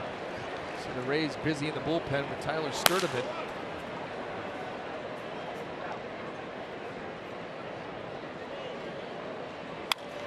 Through the left side. Kepler will be held at third base, and the Twins have him loaded. Oh, a nice adjustment made there by Byron Buxton. He had just gotten locked up on a curveball, and this breaking ball by Matt Andriese is even better. It's further down in the zone, but it's middle of the plate, and Buxton makes the adjustment. Look at him stay right on it and hammer that ball in the hole. Good reach. That ball jumps off the barrel, gets into left field, got out to Corey Dickerson quick enough that you had to keep Kepler at third, but now the bases are juiced. Now for Buxton, only his 2nd hit on the year when falling behind 0-2. He has got him buried easily. Kepler at third. Centeno the man at second base. Buxton just reaching with the single. Twins trying to storm back here in the 4th. They've got Nunez, the leadoff man, aboard. At the plate, rather. Nunez 2 for 2. He has scored 2 of the Twins' 3 runs.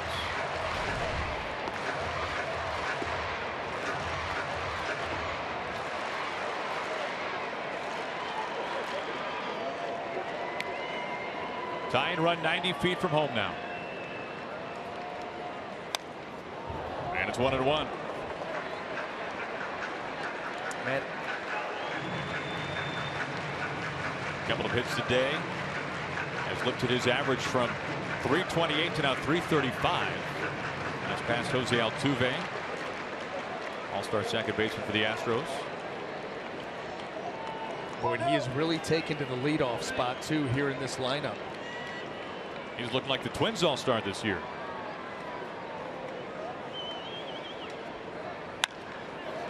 To Miller, the scoop.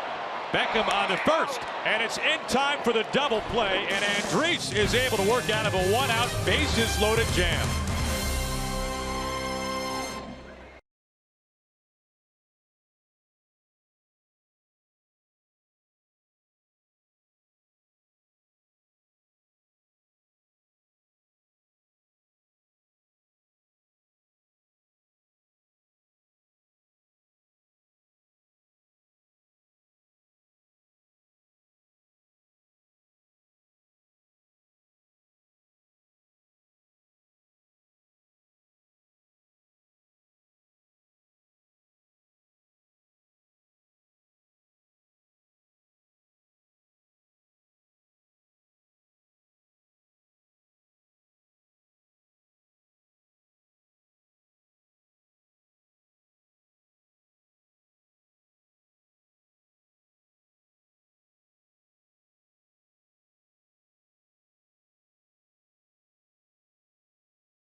Brad Miller leads off the Rays top of the 5th inning as Miller started a critical 6-4-3 double play to get Matt Andres out of the bottom of the 4th with the bases loaded.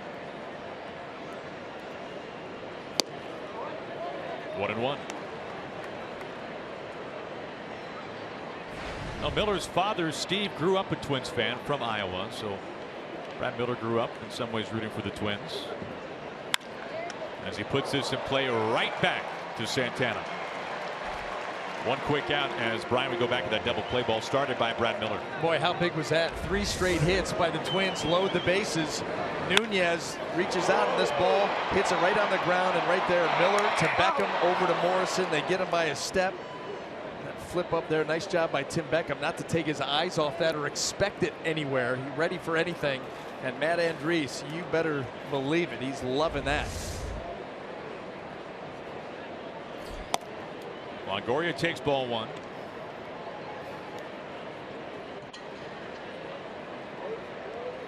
Longoria 0 for 2 has twice flown out to Kepler in right field.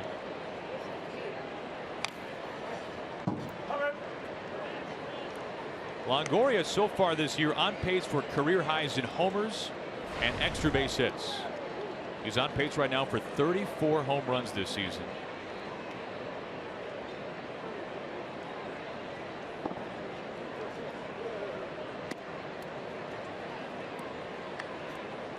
Longoria at one point the American League Rookie of the Year, an All-Star each of his first 3 seasons, but not since 2010.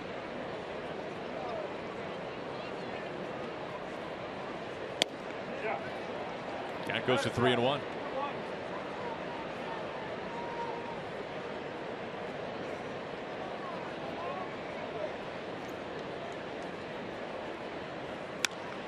High left field. This is hammered up to the second deck. Longoria has homered in 3 straight games. Every game of this series here in Minneapolis. Number 12 on the season. And Evan Longoria has brought us a run closer to a tie game.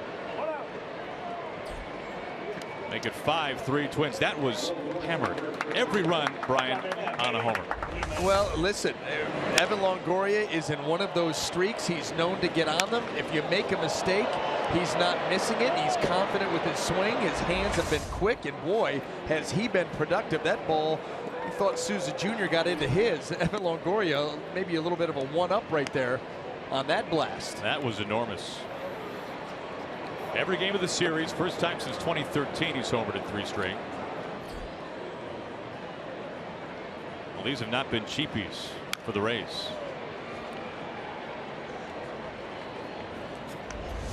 Evan Longoria, how quick the hands are. That ball meant to be away. Evan doesn't know that. He just reacts instinctively and drills this pitch to left field.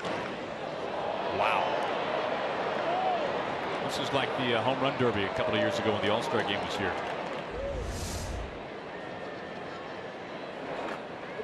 Meanwhile, the 1-1 to Logan Morrison. Skipping out to Dozier for routine out number 2.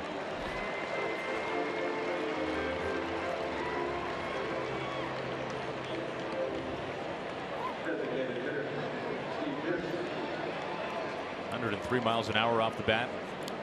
414 feet for Longoria. That's one of those trajectory. You know, 103, but with that kind of up. You imagine if that was a line drive. Brian, I think it's going north. I think it's launch angle. I think launch angle. There you go. The new phrase. Spin rate. To NUNEZ. Out number 3. 3 home runs for the Rays. The latest Longoria.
Homers has been more impressive than the previous, and Longoria the latest in the 5th.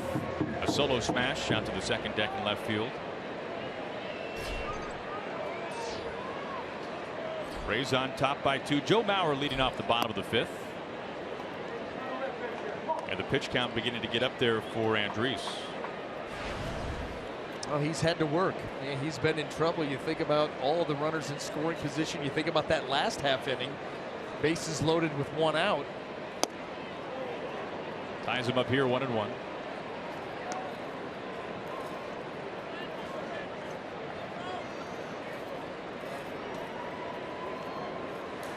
Andy Romero, the flamethrower, getting loose.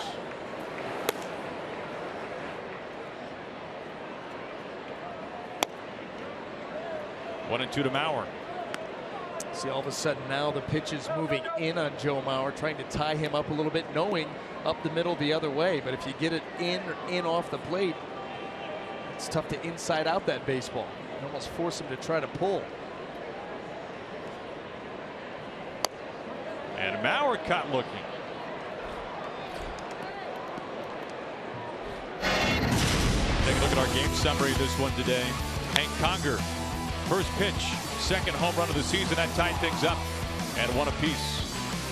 Well, the Twins would come right back and answer. Brian Dozier going the other way. Much to the delight of Paul Molitor, gives the Twins a 3-1 lead. Souza Jr. answers right there with a 3-run blast. Lead back in the favor of the Rays, and Evan Longoria says, why don't I take it out another run? Dozier bunting to the shift, and a barehand throw off target from Longoria. Dozier hustling into second base.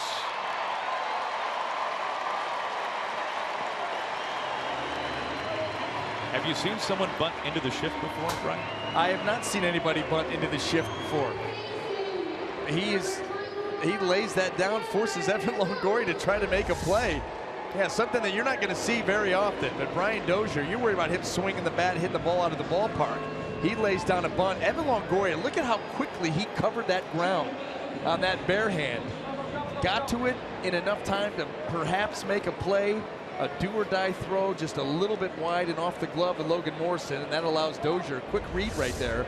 He's able to get out to second base. Second error today from the Rays. They both come on the left side of the infield. 1 out and a runner in scoring position as Plouffe goes into the shift. Longoria cuts it off. Now that's somebody right there that the Twins need to get going, and that's Trevor Plouffe. Been a little bit of a slide here the last week and a half.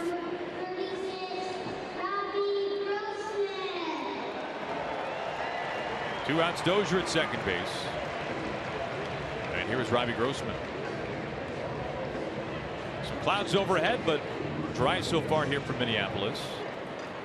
Just thought the last night's game might be delayed a little bit, but they were able to get it in time.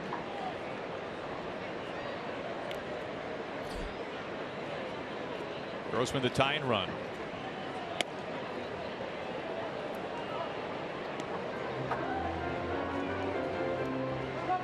Grossman 0 for 2 so far today. He's reached in 13 of his first 14 games in a Twins uniform.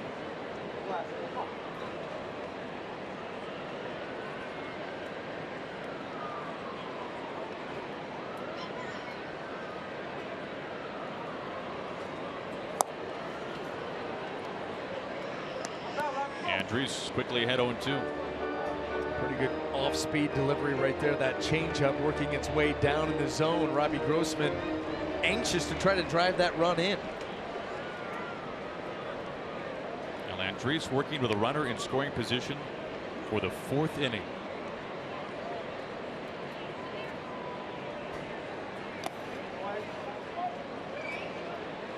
The Twins today, Brian, 4 for 11 with runners in scoring position. That's more hits with runners in scoring position against Andrews than his first 5 starts combined. Well, and coming from a team who has not been getting it done in those situations, but today, the 4 hits, they've been productive. However, they still trail on the scoreboard 5-3. 2-2.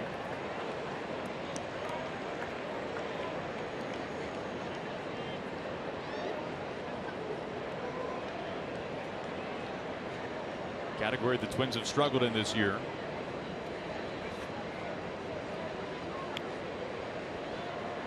Dozier at second base with 2 outs. And the 2-2. Got him looking. Grossman caught looking on a fastball for the 2nd time in 3 at-bats.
has pitched in trouble in almost each of the first 5 innings.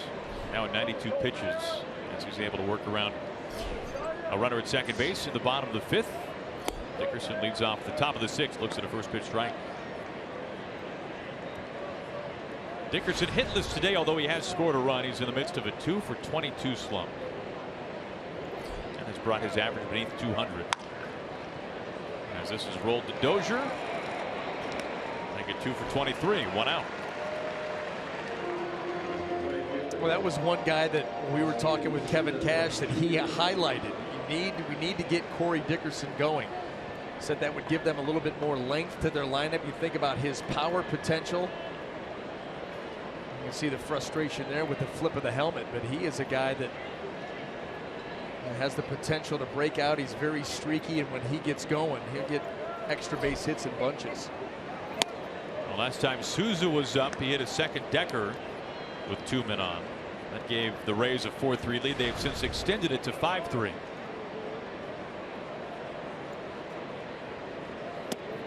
Comes inside.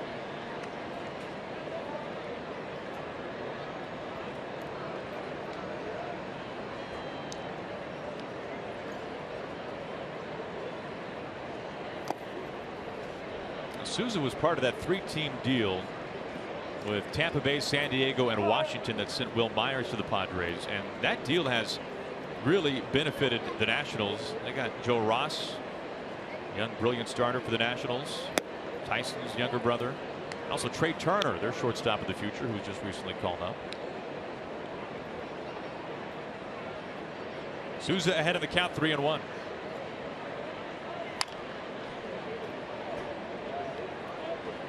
Well, he had a 2-2 count his last time up, and then this happened. Well, you got to try to get that breaking ball to the spot you wanted it. You got it down, but you got it down in the middle of the plate. And Souza Jr. was able to get to it, and solid contact with him, and that ball goes.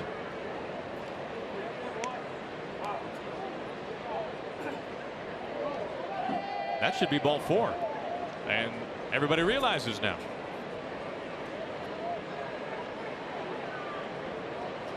So Angel Hernandez, our home plate umpire, realizing that was a pass to first base, so a 1-out walk. There it is, in off the plate. Everybody waiting around. Just like, hey, guy, you can take your base. That's how bad he wants to hit. You hit a home run, you don't want to walk. 1 out and 1 on. Montook takes low as Centeno fires down to first base.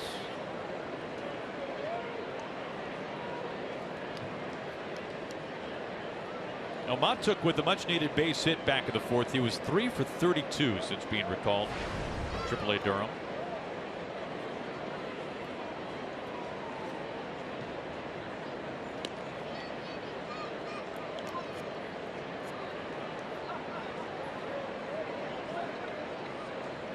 Santana has coughed up 3 home runs in this game today.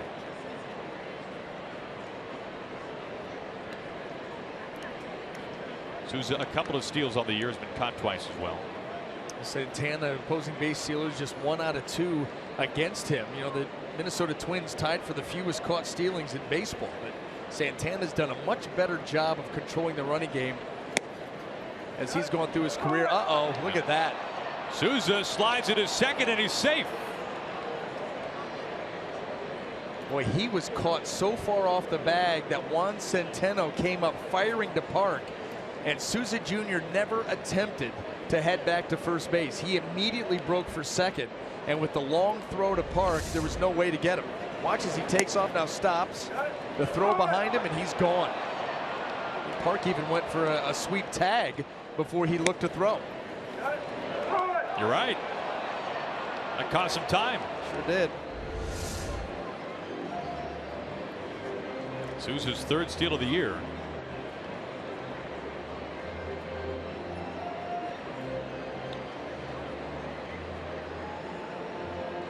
And the Twins were, Brian, in video replay formation, huddling for the delay, but this will not be looked at. You got to pop out of that dugout right now. Hey, ask for a quick time. Got to check on the phone. 2 balls and a strike to Matuk. Now with a runner in scoring position. Now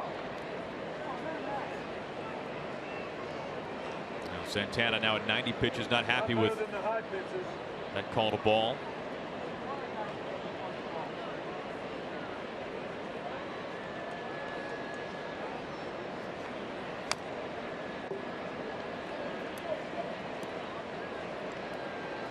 Santana was cruising through the first 7 batters of this game.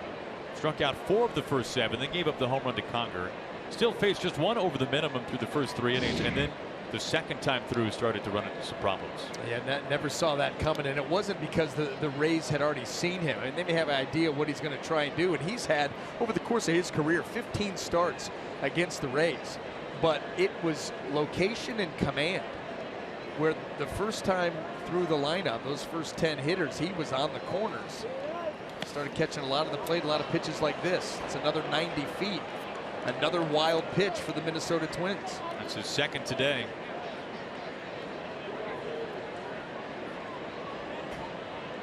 Came in with just 5 on the year. Has got 2 so far.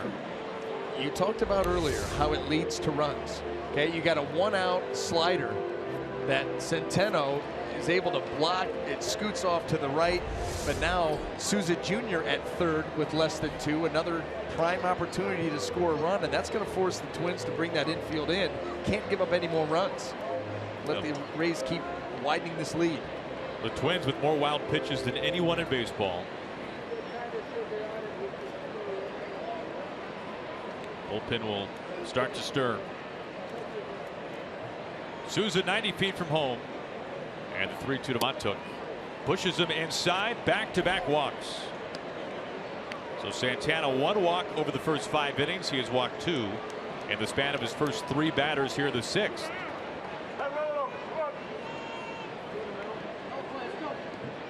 Now you mentioned the number of starts, Brian, for Santana against the Rays. And his numbers today have lived up to his career numbers. 15 starts, an ERA of 5.34 against Tampa Bay. Only the Yankees and the Rangers as he struggled more against. Eric Rasmussen, now the pitching coach for the Twins, out to have a word with Santana.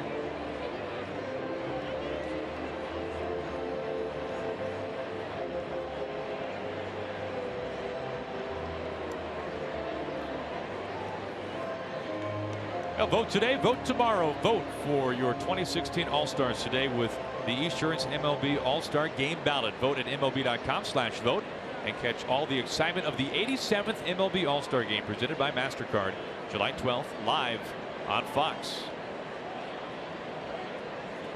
It was held here at Target Field just a couple of years ago. First pitch misses to Conger, who has homered and walked.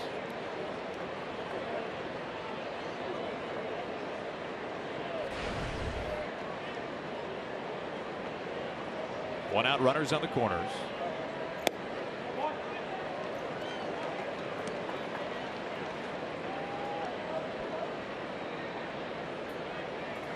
And home run back in the 3rd was Conger's 2nd of the year.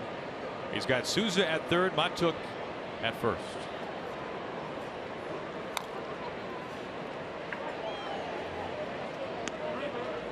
Well, now you go back to the approach that Kevin Cash wants these hitters to take. And if you're Hank Conger, you're thinking about putting the ball in play, moving the baseball, because Ervin Santana has now put you in a position that he's going for the strikeout. That runner on 3rd, less than 2. He's got you 1 and 2. Trying to put you away, get you to expand. Misses to make it 2 balls and 2 strikes. Santana does not have a strikeout since the 3rd inning.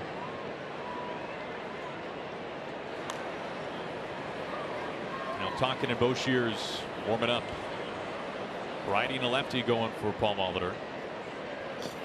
Full count.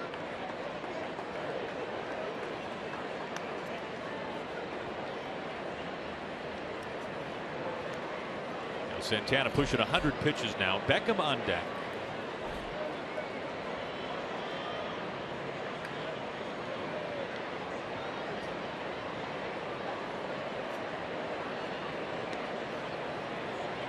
Took back to the bag. And we're starting to get some rain here in Minneapolis. Sky's opening up a little bit. And a mass exodus as well. Dozier spins on to Nunez to first in time for the double play. Well, exactly what Santana and the Twins needed. The threat is over. We go to the bottom of the sixth.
To see it is pouring here in downtown Minneapolis as the grounds crew hard at work and the tarp going on the field as we were scheduled to start the bottom of the sixth inning. Rays have scored 5 runs on 3 homers, one by Steven Souza Jr. with 2 men on.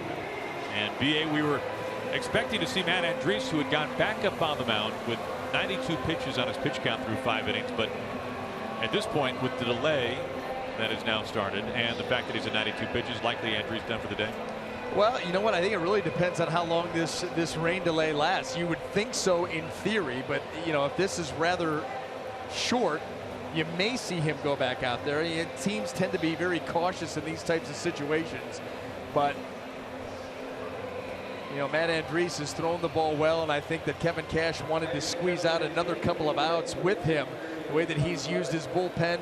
Alex Colomé in last night's ball game came in for a 5-out save. Actually had to face 10 hitters in that time frame.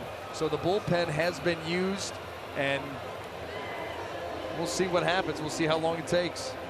We'll take a look at our game summary here today through the first 5.5 innings.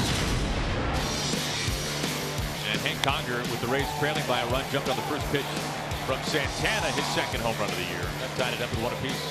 Not really the only mistake made by Urban Santana those first 3 innings, and then the Twins answer right back. Dozier going the other way for a double. They would score a couple of runs, take a 3-1 lead. Not for long. A 2-strike blast by Souza Jr. That good for 3 runs. It instantly gives the Rays a 4-3 lead. Let's extend it out there. Evan Longoria taking advantage of another mistake by Urban Santana, and the Rays at that point 5-3. Well, no surprise, the Rays have lived by the home run, and all 5 runs coming on homers, and Longoria has homered in every game of this series. As well, that's not as scripted. The home runs are, but Evan Longoria, and really you can go back over the last week, he's got his strike zone. You know, when he starts to feel too much responsibility, you'll start to see him expand his strike zone. Right now it's well defined. He's only swinging at strikes and mistakes. He is pummeling them. Well, Brian already has words with friends queued up on the phone, so we're going to toss things over to the studio. And hey, KB, take it away for a while.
Here from downtown Minneapolis inside Target Field, the tarp has been lifted. A rain delay of just over an hour as the Rays right now lead 5-3. We are about to get underway in the bottom of the 6th inning. Welcome once again, Aaron Goldsmith alongside Brian Anderson. And Brian, we were asking ourselves the question, would Matt Andriese go out to pitch the bottom of the 6th? The answer was yes, and then the tarp came on the field. Yeah, right. And you left me with that question, what happens now? And I think it unequivocally we can say that Matt Andriese will not be back out on the mound. Looks like it's going to be Eddie Romero, but Matt's night is finished. It was a surprise in some ways to see him back out there at pitch count, just over 90 pitches. But we'll see different pitches at this point of the game. We take a look at our game summary, what's happened up to this point.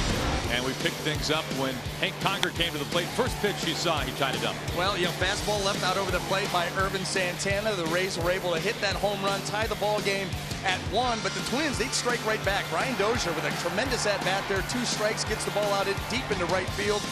Twins would have a 2-run lead at that point, but not for long. Steven Souza Jr., a 2-strike breaking ball that got crushed. That would give the Rays a 4-3 lead, and then just for good measure, Evan Longoria gets a fastball that's out over the plate, and he launches deep into left field, and that would leave it where it is right now. The Rays with a 5-3 lead as we head into the home half of the 6th inning.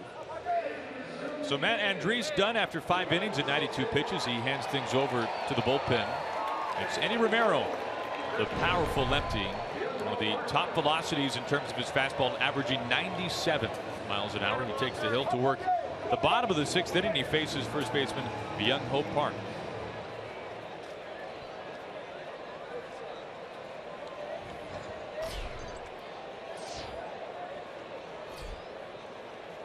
Rays leading 5-3, and we are back underway after a somewhat lengthy rain delay. And we knew, Brian, that weather was in the area. There was a threat that last night's game would get pushed back a little bit. It was able to be played on time, and today we started off pretty sunny, then the skies opened up pretty quickly. Unfortunate Matt Andriese, looking forward to that 6th inning, I'm sure. This changes the Rays' plans, and now you've got to cover, really, you've got 12 outs. You got the lead right now. You got to get 12 outs and piece it together from your bullpen, starting here with Eddie Romero, the hard-throwing lefty.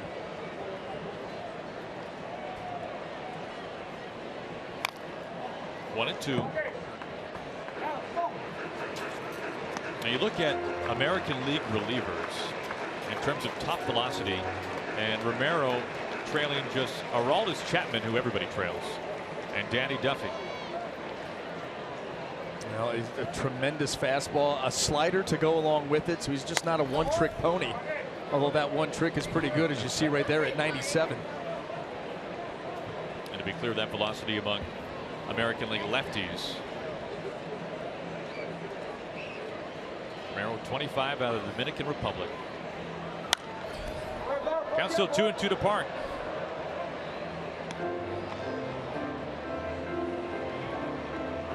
Now Park 0 for 2 today. He entered this contest this afternoon, having reached in 6 of his last 8 plate appearances. Had 3 hits Thursday night in game 1 of the series. This series all tied up 1 apiece as the skies have opened up once again. So right as they took the tarp off and the fans got settled in, they're back ducking for cover.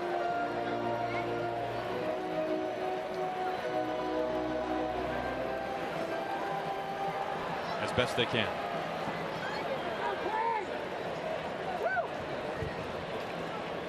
Again, the 2-2. Out to center field, Matuk.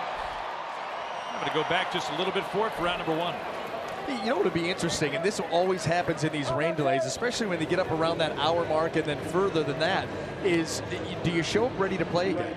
You know, it's one thing to be a pitcher, you're called upon, you go out there and go through, you know, your warm-ups and get ready to come into a game, but for the position players, you know, they've been on high alert all afternoon, and all of a sudden there's a rain delay, and everything starts to slow down. You wait for the time of game when it's going to start back up, and you got to get yourself ready again, not only physically but mentally. That's a good point. As Kepler climbs in with 1 out.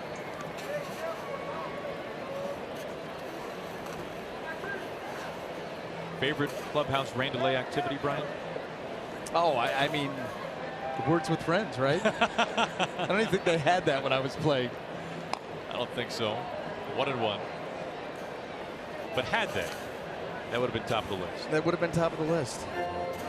No, I do not partake in that. You know, really, for me, it was just kind of hanging out. If there was another game on, watching that game. I was not a big card player, although that is a frequent activity. Guys stay competitive. More activity inside the Rays bullpen. 1-2, a slow swing and a miss. Well, right there is that breaking ball. When you talk about the velocity that Eddie Romero is able to get with the fastball, but then he's able to come with this, that's where it starts to become unfair.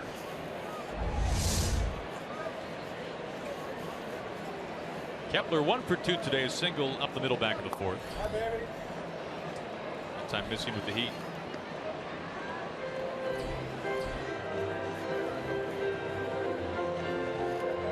97 down to 83. It gives you a lot to think about and a lot to have to handle. The big difference between the two pitches.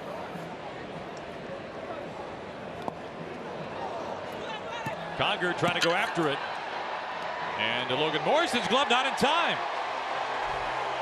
Kepler is able to beat it out. So despite the strikeout, Kepler at first base with 1 down. Talked about it earlier in the game. Max Kepler, very surprising how quickly he gets down the first base line. The Rays going to take a look, and I think Kevin Cash is going to ask him to take a look at it on video. Here it is, the swing and a miss. It gets away from Conger right there as he goes up to throw. Gets it, flips it. I think they may get this one. The Rays may get this one overturned. Ball into the glove. Boy, that is close.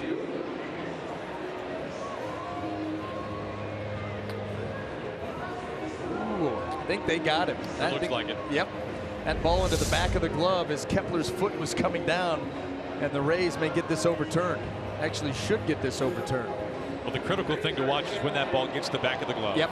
Yep. And as we've also learned over the last couple of years with challenges, what it is originally called has such a huge impact because now you have to find evidence to overturn it. And it looks like we did. Originally called safe. Kevin Cash pleading that he is out.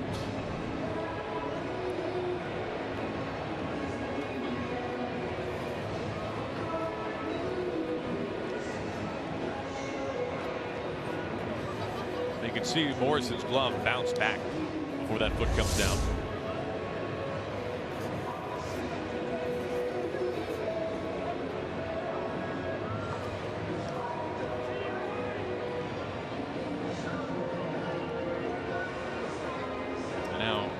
During the delay, looks like a couple of guys looking for some sunglasses as he is out, so that gets overturned. 2 down.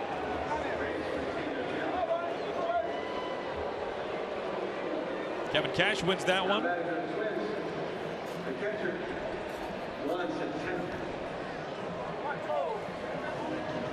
Welcome to the Midwest. Spring into summer weather. Right. Rain delay to sunglasses. It has become sunny over at first base.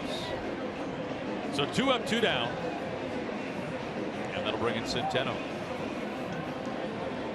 Montook will take a pair in center as well. Souza in right.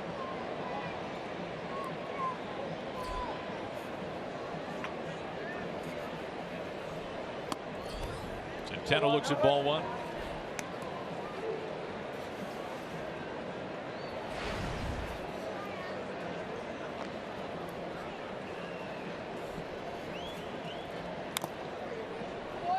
Now for the Twins, take a look inside their bullpen. They've got activity. Tonkin, the right-hander, beginning to stir.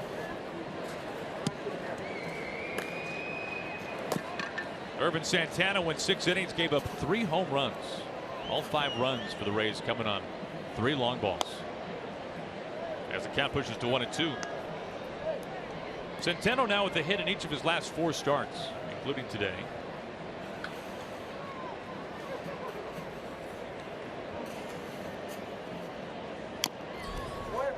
Conger can't hold on. Eddie Romero with that quick pitch again as he comes set and immediately comes to home plate. Used to see Joel Peralta do that for the Rays all the time, something that has been picked up on some of the other pitchers around the league, including Romero, but Conger couldn't hold on to it. Another one right there. Hits him with the curveball that time as Centeno is down swinging, and Romero, after the delay, retires to sign an order.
guys away. A 70-minute rain delay and snagging a foul ball. We got a new pitcher up on the hill. Michael Tonkin taking over for Irvin Santana, who wins the first 6. Well, he's on for the 24th time. The ERA 2.84, 31 strikeouts and 25 in the 3rd innings. The opponent's average 207. Good numbers for Michael Tonkin here for the Minnesota Twins. Look at the starters and how they compared today. Irvin Santana, he was sharp early on through the first 3 innings, but then the command went awry and the home runs started to head out of the ballpark. And Matt Andriese, he had to battle and battle hard through his 5 innings of work. And that was the Houdini act a lot of times for Andriese. He had just one clean 1-2-3 inning, but in the other 4 he had at least one runner in scoring position every time. Not to mention that bases loaded 1 out situation where he was able to get a double play ball off the bat of Eduardo Nunez. Tim Beckham leads off the top of the 7th. He's behind 0-2. See Nunez starting shortstop once again, leadoff hitter for the Twins.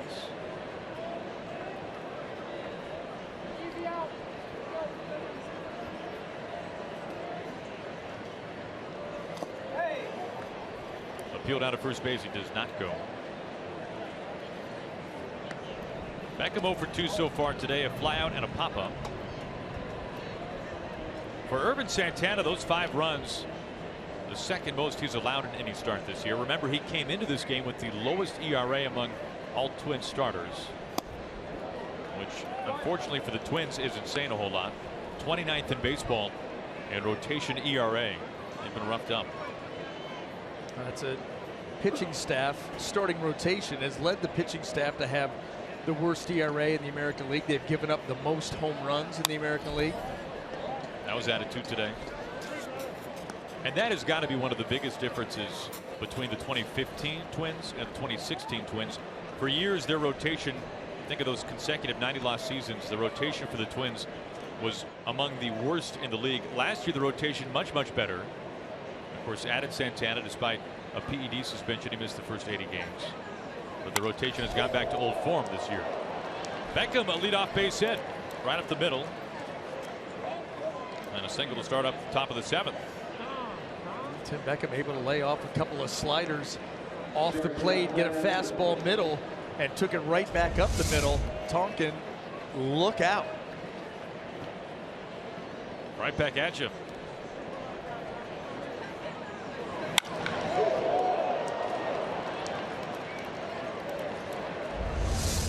Hear that one whistling by. Leadoff man aboard, nobody out for Brad Miller. He climbs in for the 4th time. And they got him at first. Beckham picked off.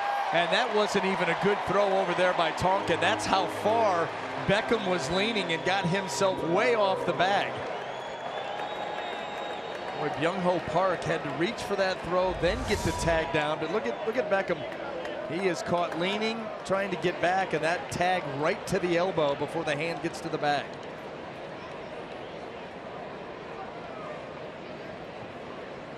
Good call there by Will Little. So leadoff single erased as Miller takes ball 1. Beckham not pleased.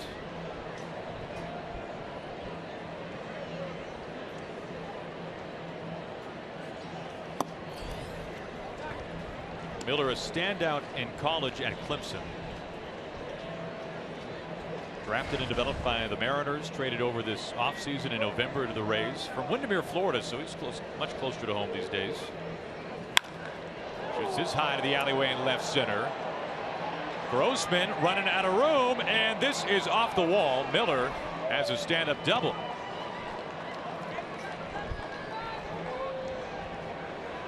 Couple of loud shots here by the Rays to lead off the top of the 7th. You know, Brad Miller, much like Steven Souza Jr., when they connect with the ball solidly, that ball just jumps.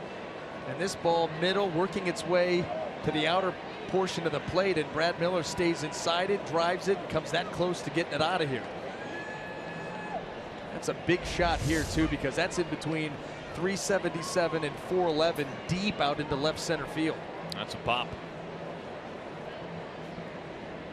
And of course, Beckham back on the pine after getting picked off. So No chance for him to try to come around. Longoria digs in 0-1. Mammoth solo home run in the 5th for Longoria has made this a 5-3 Rays lead.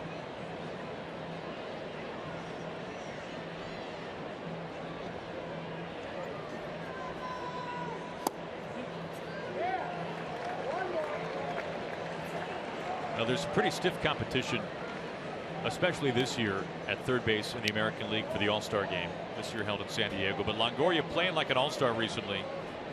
Has not been back to the Midsummer Classic since 2010. Well, he's attempting to make a push. There's no doubt about that.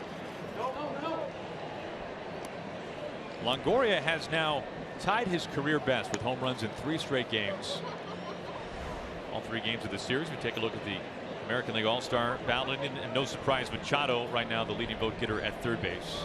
Salvador Perez the leading vote getter overall, over 1 million. Then David Ortiz in his swan song right now in second place among the votes.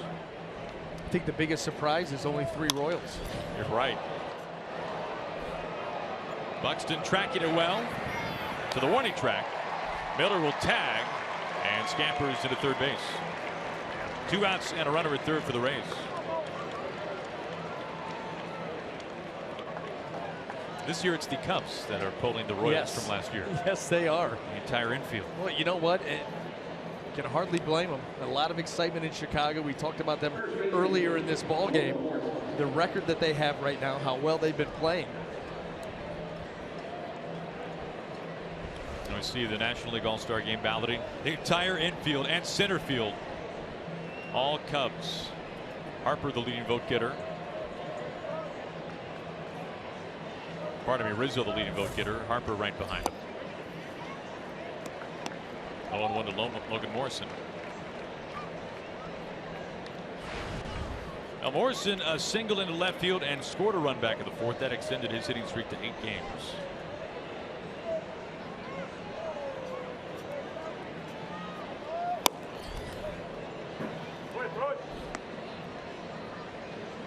This has been an odd season for Morrison.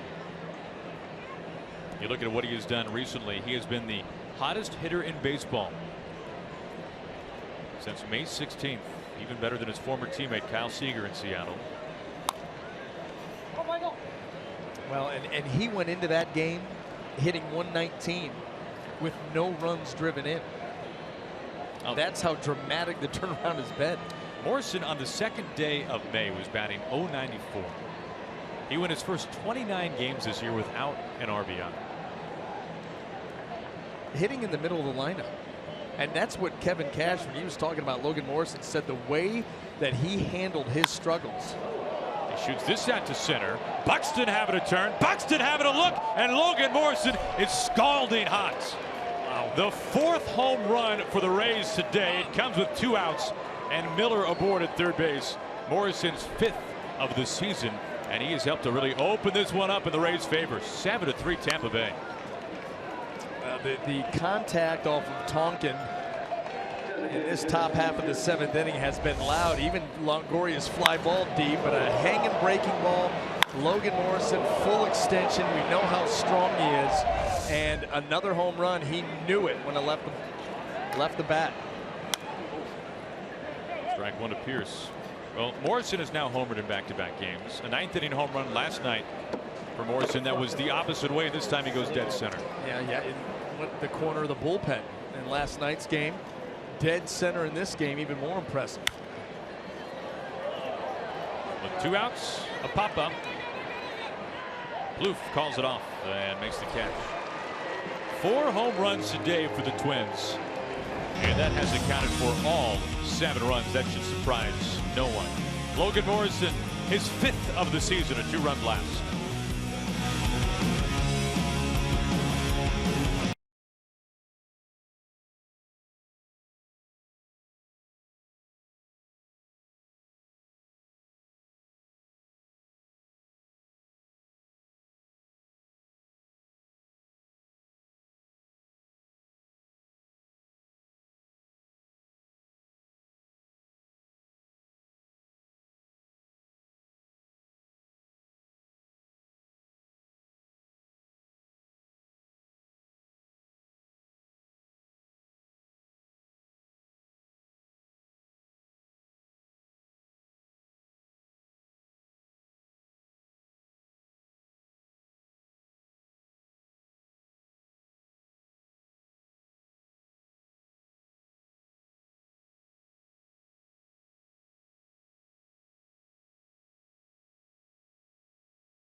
Well, we're underway in the bottom of the 6th.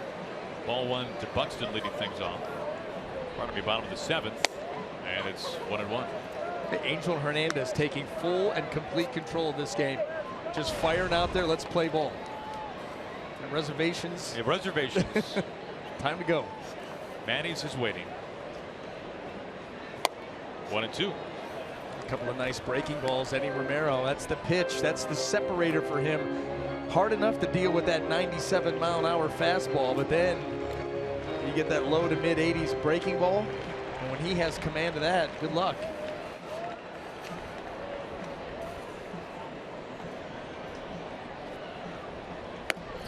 For the most part this year, Brian, Romero has been a one-inning guy. He's being called on here to work multiple innings. Well, and that's why we saw Matt Andriese initially, before the rain delay, go out there for the 6th inning, because Kevin Cash hoping for another inning or some more outs from Matt Andriese in order to, how to piece together the back end of this bullpen. Typically when the Rays have the lead, you start to think about Eddie Romero, Xavier Cedeno, Alex Colomé, Erasmo Ramirez. And you talked about Colomé last night, a lot of pitches, an extended outing. Erasmo's been used quite a bit. So in piecing this together, he's now working with Romero on a 2nd inning. Breaking ball gets him looking. Buxton back to the dugout. You just can't account for it.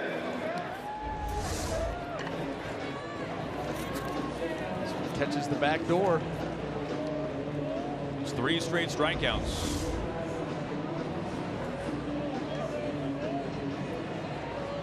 And Romero's been roughed up a little bit lately. Last 3 appearances, 5 runs all earned, spanning 2 innings. Looks sharp so far today as it comes in low to Nunez.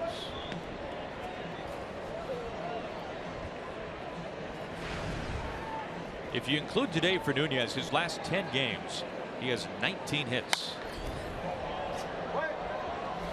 And one of those coming in game 1 to lead off the bottom of the 1st. This was Thursday night. An inside the park home run.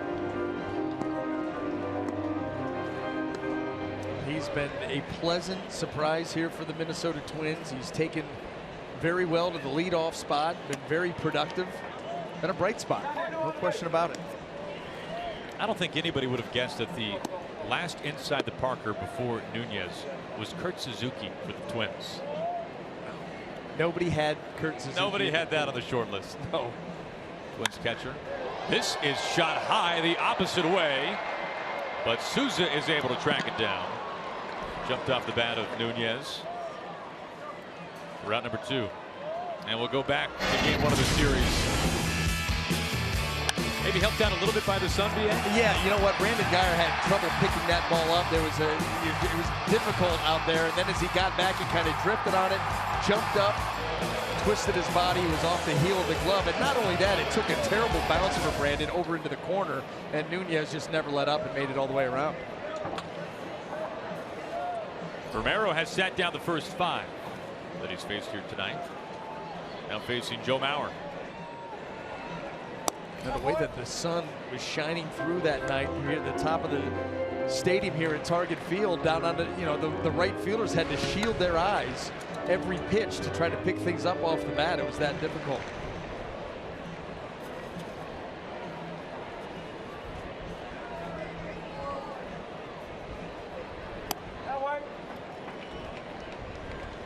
One ball and 1 strike to Mauer with 2 outs and the bases empty. Mauer a single and an RBI, sac fly back in the 3rd. At one point the Twins led this game 3-1. The Rays have scored 6 unanswered runs. On a line out to Souza, who was shaded perfectly and is able to make the catch. He was in exactly the right spot to catch that bullet for Mauer.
shuts down by Enny Romero out of the bullpen following the rain delay, and Matt Andriese going 5 innings. So the bullpen very effective so far today for Kevin Cash as we start at the top of the 8th. Tonkin back out there, was hit hard in the 7th. Was able to fire a first pitch strike to Dickerson.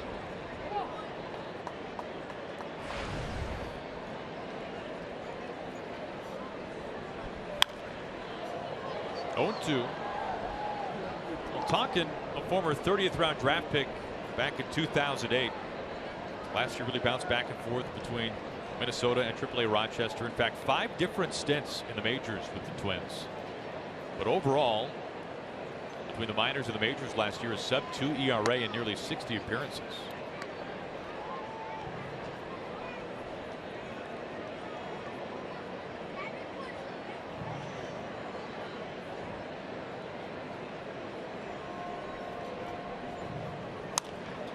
And to right field. That'll lead off base hit for Dickerson. So leadoff man reaches each of the last 2 innings since the delay, facing Tonkin. We take a look at our Budweiser game summary so far, and it's been all about the long ball. No surprise. You see Souza, Longoria, Morrison was the most recent, and then Nunez for the Twins, another couple of hits, entered today 5th in the American League in average. Well, he's done his part. Twins took an early lead. The Rays answered. It was back and forth for a while, and now it's just been the Rays adding on, all via the long ball. It's been the story of their season and the story of the afternoon. All 7 runs. Productive day for Souza so far.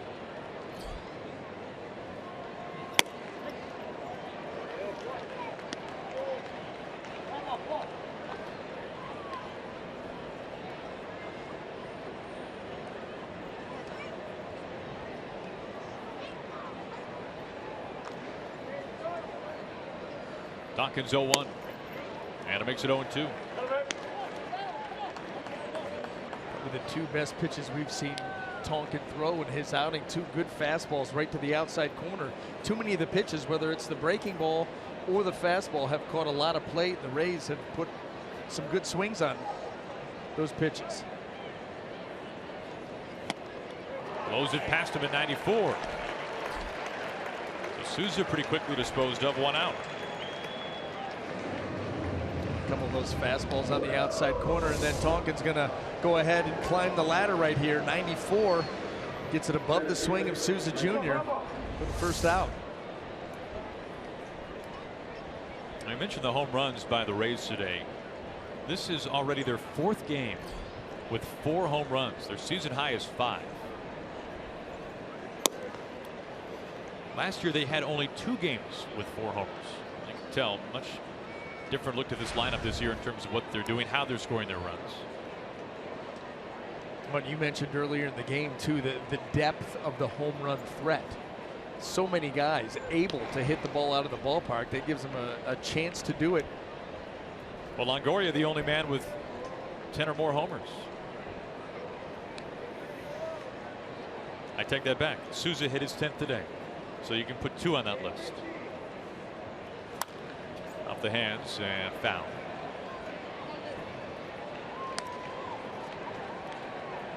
Morrison going out to straightaway center. He's homer now in back-to-back games.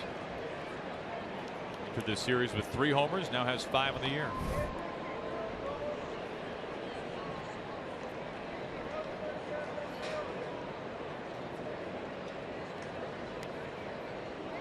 Mott took a walk, a single, and a strikeout today.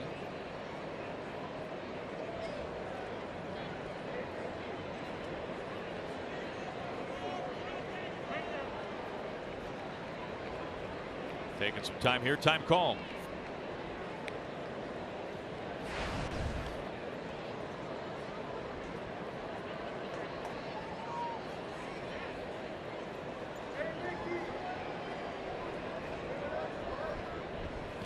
Inside, that moves his feet.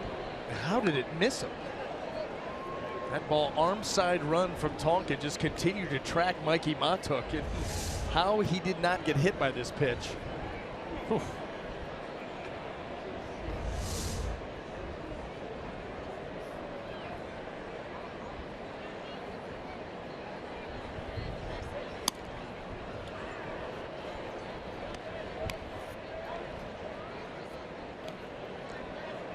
Now Tonkin has been having a rough go since taking over here in the 7th, now in the 8th.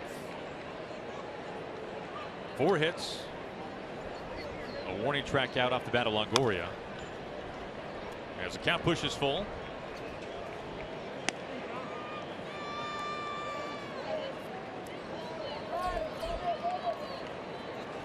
Conger, the home run earlier, back in the 3rd. His 2nd of the year is on deck.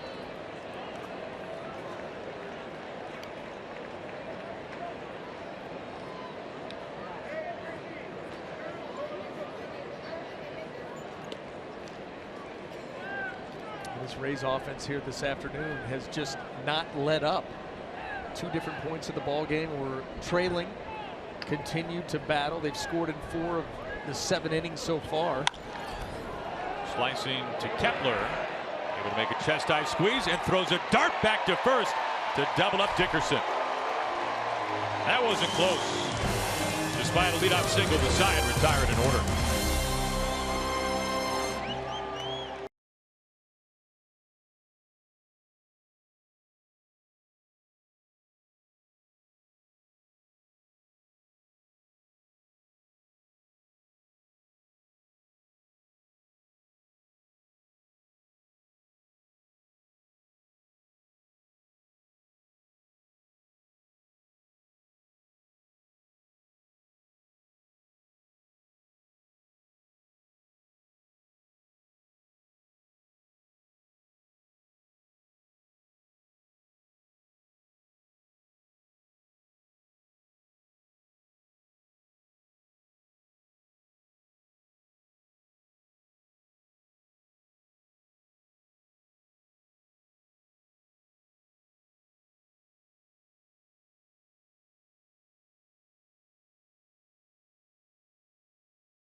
One of the world's biggest soccer tournaments featuring some of the most famous stars on the planet.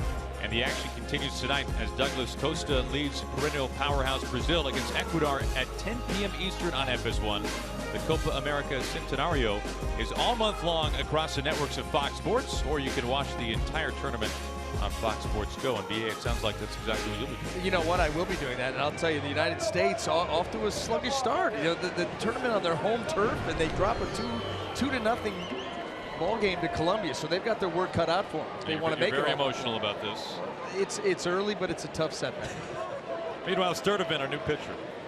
Tyler on for the 6th time.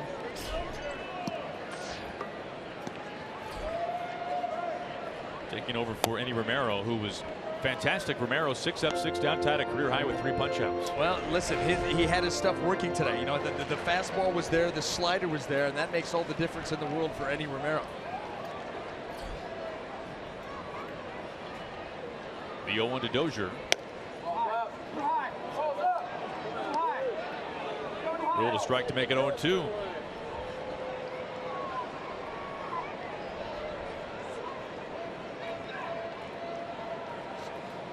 Dozier's driven in 2 of the Twins' 3 runs today, including an opposite field double with 2 strikes against him. That would have made Paul Molitor happy. There's no doubt about it. That was one of the things that, you know, he was talking about Brian Dozier and his continuing maturation as a hitter sometimes becomes a little too pull conscious, and that's fine. You know, if you're a guy that can hit the ball at the ballpark and you have that up to 2 strikes, but then that 2-strike approach to be able to hit the ball the other way, and that's what he did to drive in a run. A late hop. Beckham able to handle that easily.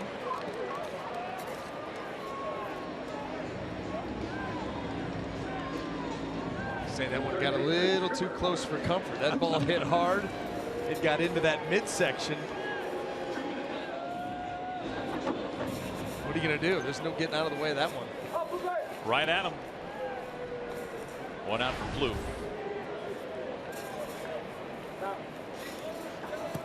Now Sturdivant, who made his major league debut near the end of last month, has been very efficient recently in his last 3 starts, last 3 outings rather. No more than 10 pitches to get 3 outs. Make them count. Parts of 7 seasons in the minors. His first 6 with the Indian system. Non-roster invitee to spring. And now finds himself up in the big leagues for the first time. A squibber in past first base. Logan Morrison having to run a long way for it over in the shift. Bloof going in for second. The tag by Beckham, and he's out. What a play. What hustle by Steven Souza Jr. out in right field. Not expecting that ball to be hit there. I'm sure Paul Molitor is waiting for the phone call to let him know if he should challenge this. But the effort to get there and the spin and the throw, not expecting this. A little cue shot off the end of the bat. Look how far Souza was. Yeah, he's not even in the picture yet. But look at, he doesn't even think. Turn and fire. Wow. And Beckham then gets the tag. Let's see, this is going to be close, close, close. I don't think that you can overturn that. That's where you were talking about the call on the field sets a high bar. Sets the stage. Have to clear it. Yeah, absolutely. Well, you're right, BA. Not only for Souza to get there, as this will not be challenged. Not only for Souza to cover the ground, but then he held onto that ball for a fraction of a second. He knew where second base was. You know, from playing right field and where he got over there. Here's the tag by Tim Beckham.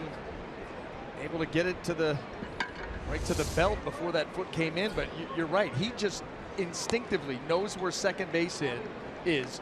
Did not pick it up with his eyes. He just spun and threw to a spot. And nobody more surprised than Trevor Plouffe.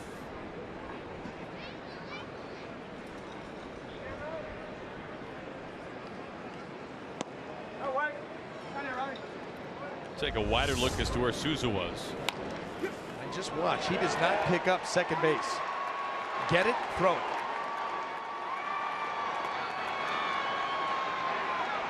A great effort. Incredible. 2 outs, nobody on. Grossman fouls it off.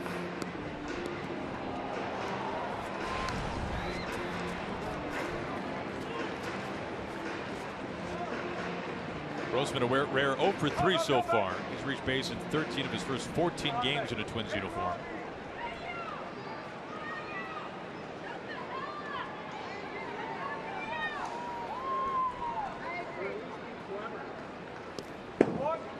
Three and 1.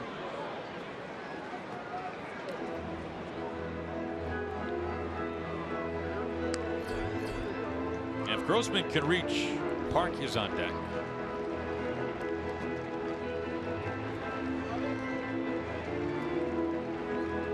This series right now tied up a game apiece. Twins winning Thursday in game 1. Rays winning last night 4-2. A game that was tied in the 8th inning. And a 2-out walk. So Grossman reaches base. First walk today by the Rays bullpen.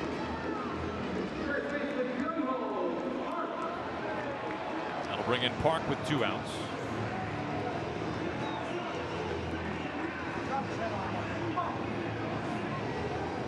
First walk of the season by Sturdivant.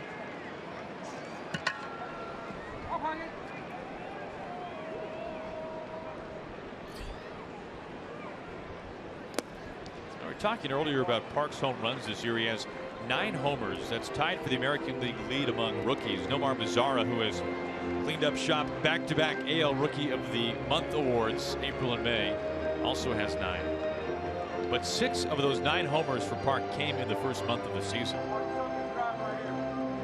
Well, that's making a splash. You know, typically when you get called up to the big leagues from minor leagues or even coming from South Korea like Young-ho Park did, guys are going to pitch you, you know, according to the book. You know, fastballs down and away, breaking ball off the plate, occasionally stand you up, maybe climb the ladder here or there, until they find out what your strengths and weaknesses are. And he took advantage of that.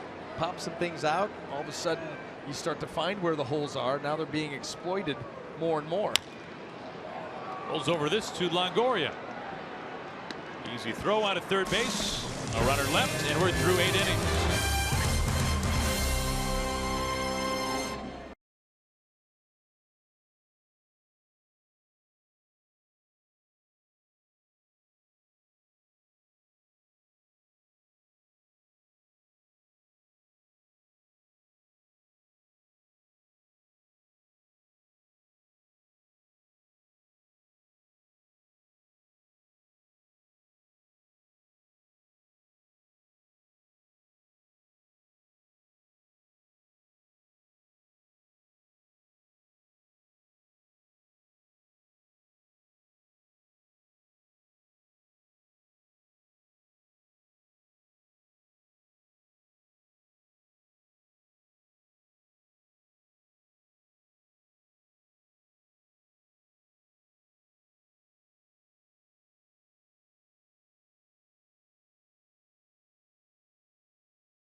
We start at the top of the 9th inning, and we take a look at our Gatorade Frost Pool under pressure as we just saw Evan Longoria has tied a career best home runs in 3 straight games. BA every game of this series so far. Well, you just can't talk enough about what he's been able to do. His strike zone discipline, he's not chasing balls out over the plate, he's not missing. They're going for extra bases, they're driving runs in, they're leaving the yard. Now, the one he hit today, you can see their second deck crushed. That was his 12th of the season. Conger leads off the top of the 9th inning facing Buddy Boshears. You got to root for this guy just based on the name. Buddy Boshears.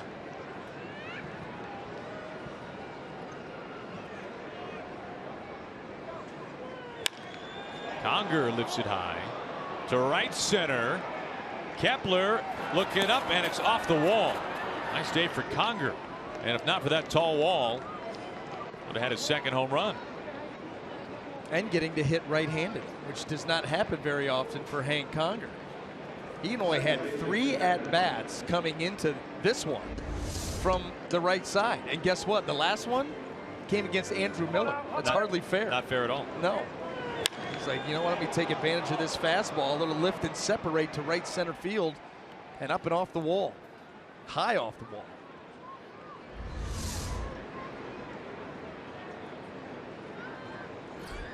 Brings in Tim Beckham.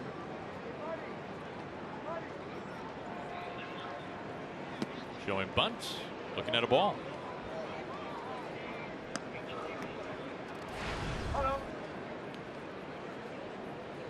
Now Beckham was single back in the 7th and was picked off at first.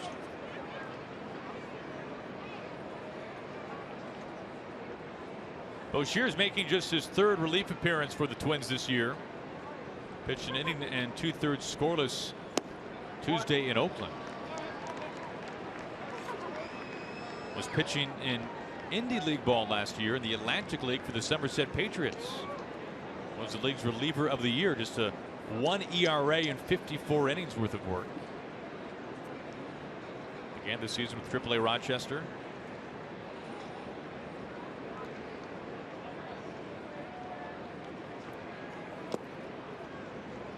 And for Boshear's his first time back in the big league since 2013 when he was with the Angels. Was roughed up in about 25 games. Well, you got to love the willingness to go to independent baseball, just not ready to give it up yet. Still feel like you have more to give. Another high slicing ball to Kepler in right field. 1 out. When you think about guys who spent time in the independent leagues who are making an impact this year, think a little bit about Rich Hill. Rich Hill, who has been one of the best starting pitchers in the American League this year, signing that 1-year deal with the A's. Last season it was pitching on the East Coast in independent league ball, and this year the Red Sox are wishing they had him back in Boston. With the way that rotation's been, he's been fantastic. You know, the Rays got a chance to see him last season at the end of the year, and he was, I mean, he was just fantastic. He was double-digit strikeouts in 4 straight starts. He was tremendous, well-deserved, and you just love the determination of those guys, just not willing to give it up yet. Grossman, medium depth. Out number 2 off the bat of Brad Miller. Miller doubled and scored in the 7th. Flies out here for out number 2 in the 9th inning.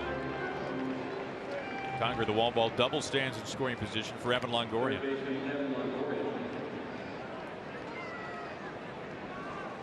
Now for Longoria, now an 8-game hitting streak. As we mentioned, he's homered in all 3 games of this series. And tomorrow he'll have a chance to do something he's never done. That is homer in 4 straight games. And well, they've seen enough, Evan Longoria. Watch out. Far off the mark. And Conger stays put. Well, and you know what? We've heard you talk about some of the maybe potential rule changes, raising the strike zone, automatic intentional walk. This is the argument against it. That's a baseball play. And Hank Conger gets a little lax out there, and as that ball bounces away, a little too late now as it tracks over towards third base. But that's the argument against the automatic intentional walk. Well, the next one not good either. Used to have to practice and work on these at the end of a bullpen session in spring training. Did you really? Yeah. Yeah, I mean, you would finish the spring training bullpen, and they would, you know, every now and then, okay, let's work on. Maybe that was just me. Maybe they thought I was going to be in a lot of trouble, and they didn't want me facing guys. I don't know, but I did. He's our intentional walk guy.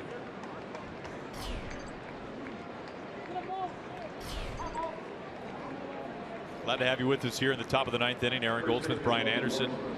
Game 3 of this series. Twins and Rays from Target Field. We had a 70-minute rain delay. Just pushed things back a little bit.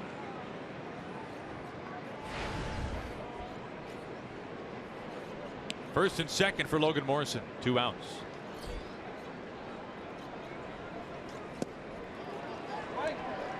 Morrison with an enormous home run to straightaway center field his last at bat. That was in the 7th. I'm reading 438. That's a shot. Could believe that easily. Out to the batter's eye.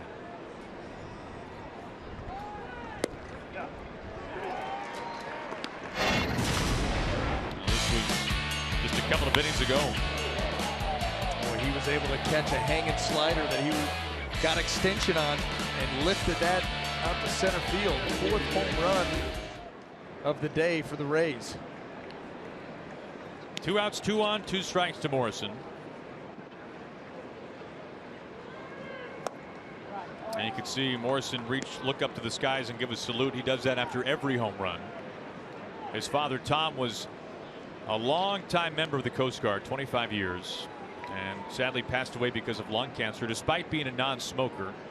And his father has since been buried at Leavenworth National Cemetery in Kansas, where Morrison has roots. So after every home run, a salute to his past fathers. Logan is not pleased with the location of that pitch and the call. 2 stranded. We go to the bottom of the ninth.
Here today for the Rays for the 4th time this year, and a couple of the guys who went deep. Evan Longoria, his 12th. Logan Morrison, a 2-run shot in the 7th, his 5th. So Morrison has homered in back-to-back games.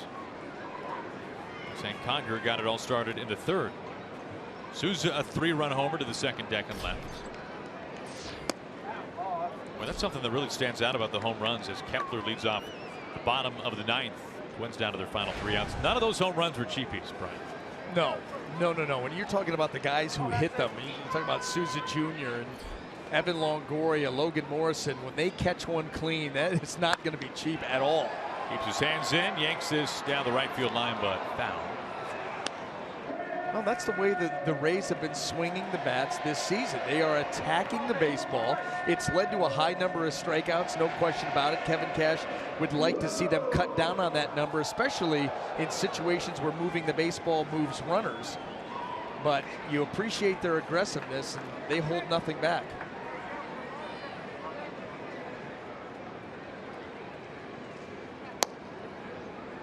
One and two.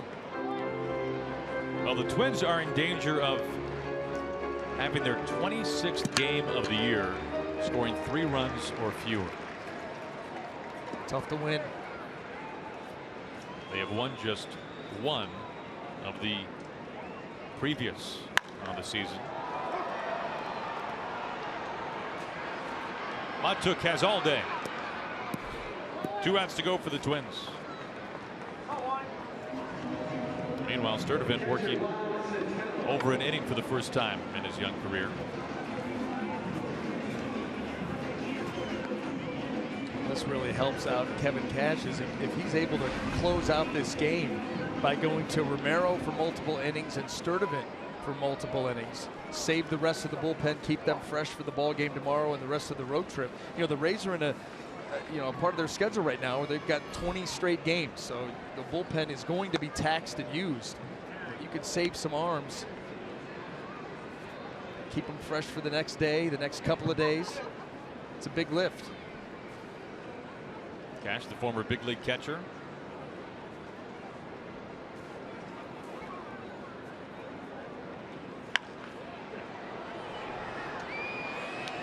Dickerson chasing after it, but a strike, 1-1. Foul ball.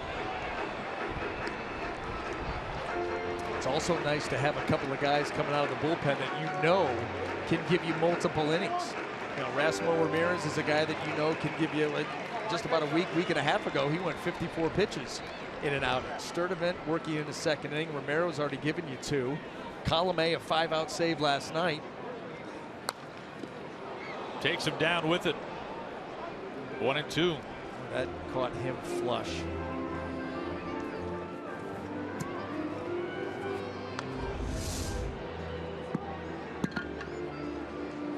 Oh, that's right off the inside of that shin, and there is no protection down there.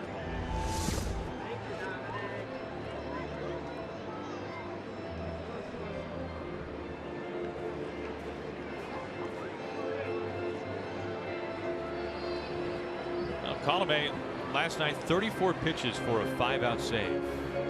He's hanging around just in case. The third time this year that Colomé has locked down a save of at least 5 outs. He's done it now each of the first 3 months of the season. And last night he had to work. He had to face 10 hitters. Started off by striking out Brian Dozier. Finished his outing by getting him to fly out to end the game. The 1-2. 2 outs. Nasty finish on that pitch.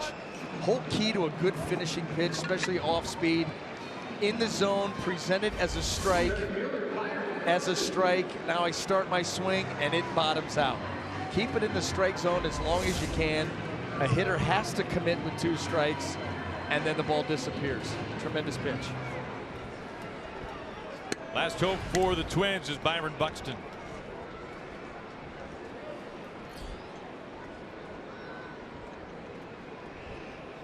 Well, the Rays are an out away for winning back-to-back games for the first time in 6 series. Hard to believe.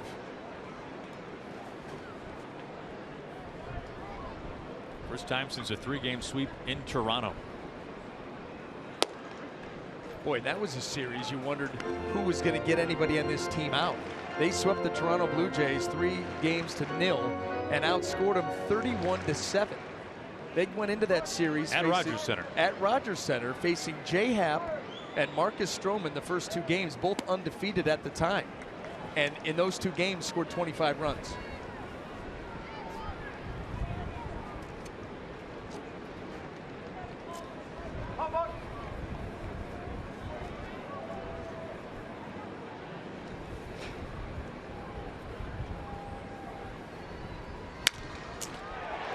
Way over Beckham's head. A broken bat single, so Buxton a 2-hit day. And he keeps the hopes alive of the Twins.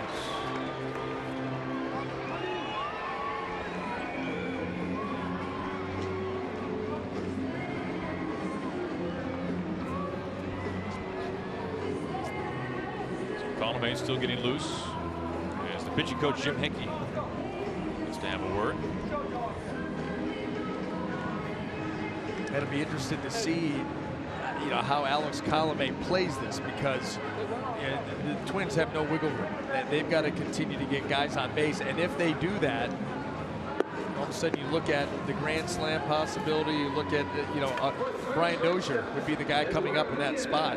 A lot of power, so Alex Colomé's got a couple of hitters to get ready, but how quickly do you ramp it up here with 2 outs? A lot of it will depend, well, on this at bat, the first couple pitches even.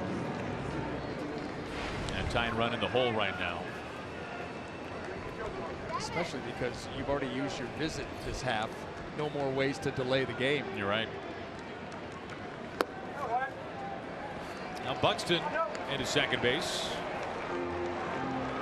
Difference there with 2 outs, and ball 1 to NUNEZ, looking for his 3rd hit of the day. Has scored both times he's reached base. Now has 19 hits in his last 10 games. 2-0.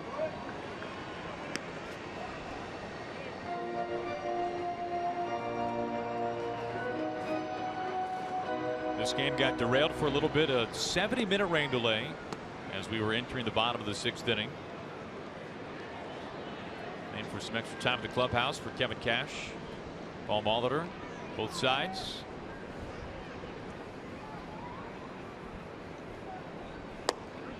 Pours in a strike to make it 2-1.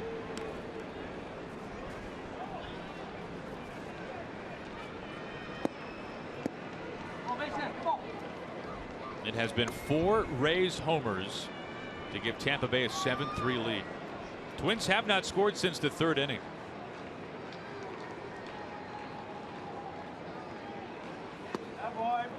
Now 3-1.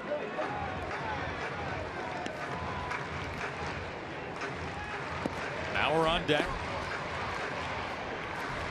Had a hard line out to Souza in right field his last at bat. Now Sturdivant needs just one more out to close the book.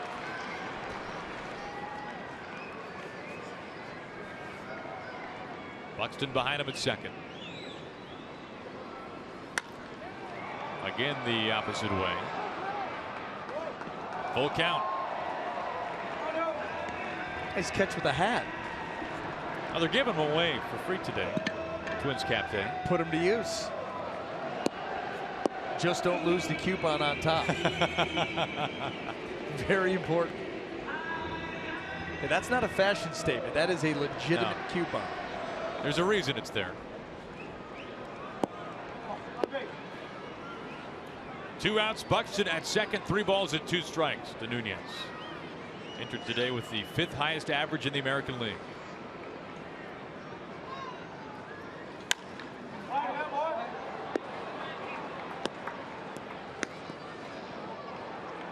A lot of coupons.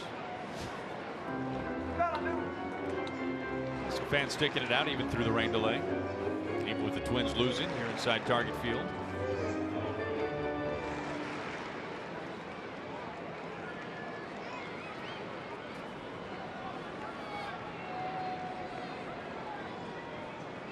All set to do it again.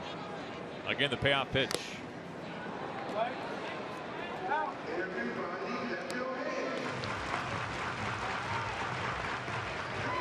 This series will wrap up tomorrow. It'll be Tyler Duffy versus Drew Smyly in the finale of this set. 4-game series. If the Rays are an out away from taking a 2-1 lead.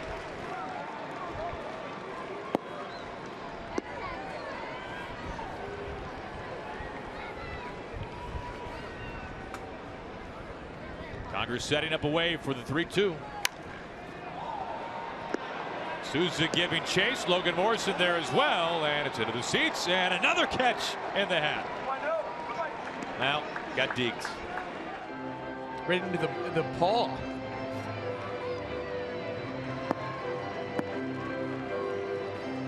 That's the place to be sitting around. I was going to say a late splurge right there. Souvenirs.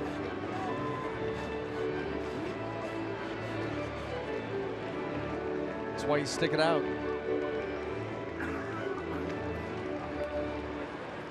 Twins are an out away from falling to 16-39.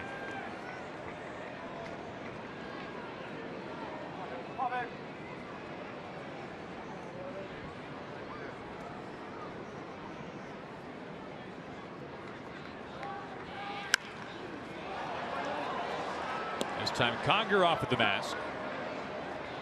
And Nunez just spread on the wealth now.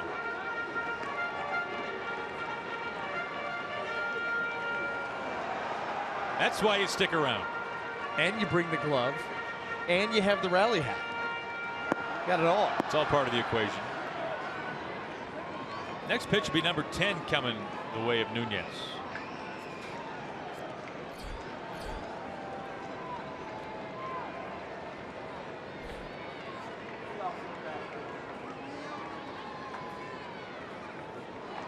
Buxton the runner at second.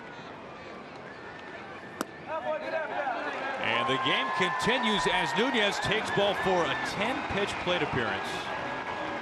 And he keeps the line moving for the Twins. It'll bring in Bauer. Yeah, decision time here for Kevin Cash, and no movement yet. This fastball, tough battle both ways, dropping just below the zone, and that's going to be it. So we've got a pitching change. 2 outs, 2 on.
Rays homers have given right now the Rays a 7-3 lead, but things all of a sudden getting interesting here in the bottom of the ninth as Alex Colomé, who picked up a 34-pitch, 5-out save last night, gets called on here with 2 outs and 2 on in the bottom of the ninth inning. Well, Kevin Cash would have liked to have avoided this. However, given who's up and the situation, you got to go to him. It's the only move. The potential tying run in the on-deck circle and the very dangerous Joe Mauer at the plate. Mauer 0 for 4 lifetime against Colomé.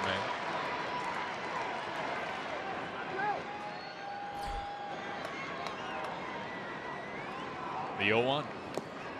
0-2 as Conger keeps it within an arm's reach. Colomé had never picked up a save at any level in his career until this season. Now he's got 13 on the year. What the depth on that slider. 13 straight for the Rays. He, filling in for Brad Boxberger, who started the season on the disabled list. And really, even at the beginning of the year, Kevin Cash would not call him the closer. So he's going to get a lot of those opportunities, but we're going to go kind of by committee. But he has just taken a stranglehold of that job through his performance. On a line and a foul ball. Logan Morrison blew that thing foul. Playing right on the line there. Just push it foul. No room to get it by him. See him right there, and he's actually cheating that way. Pushes it a couple feet foul. 2 outs and 2 on. Colomé trying to pick up his 14th save of the season and saves in back-to-back nights.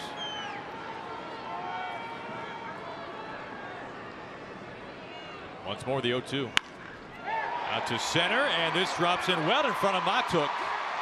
It brings in Buxton, who reached on the single, and the Twins have crept a run closer. Mauer an RBI base hit. His second RBI here today, 7-4. Just playing Pepper out in center, left center field. Documented it all afternoon how good Joe Mauer is going the other way. Look at how it just stays down on that baseball. It's down and away, meant to be down and in. And just slaps it out there, and that gives the Twins this chance.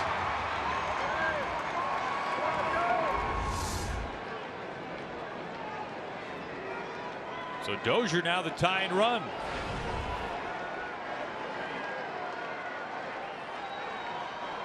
Almost a repeat of what happened last night. First pitch foul.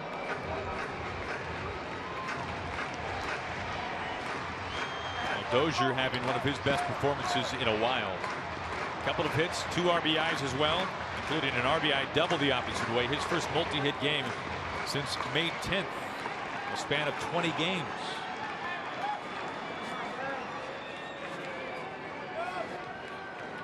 And one big swing ties this up.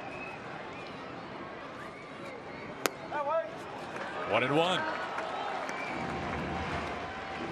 How much fatigue do you think right now for Colomé after 34 pitches last night? None. None. No, this is adrenaline. No, I mean, if he's ready to go and he's in there, now he may feel fatigue after this game, certainly tomorrow, but right now, knowing what's at stake, he feels nothing. Jammed him. And Colomé a strike away.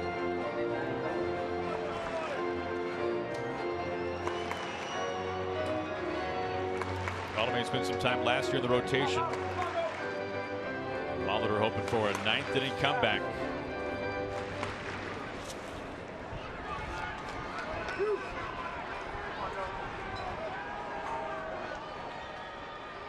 Dozier behind 1-2. He is the tying run.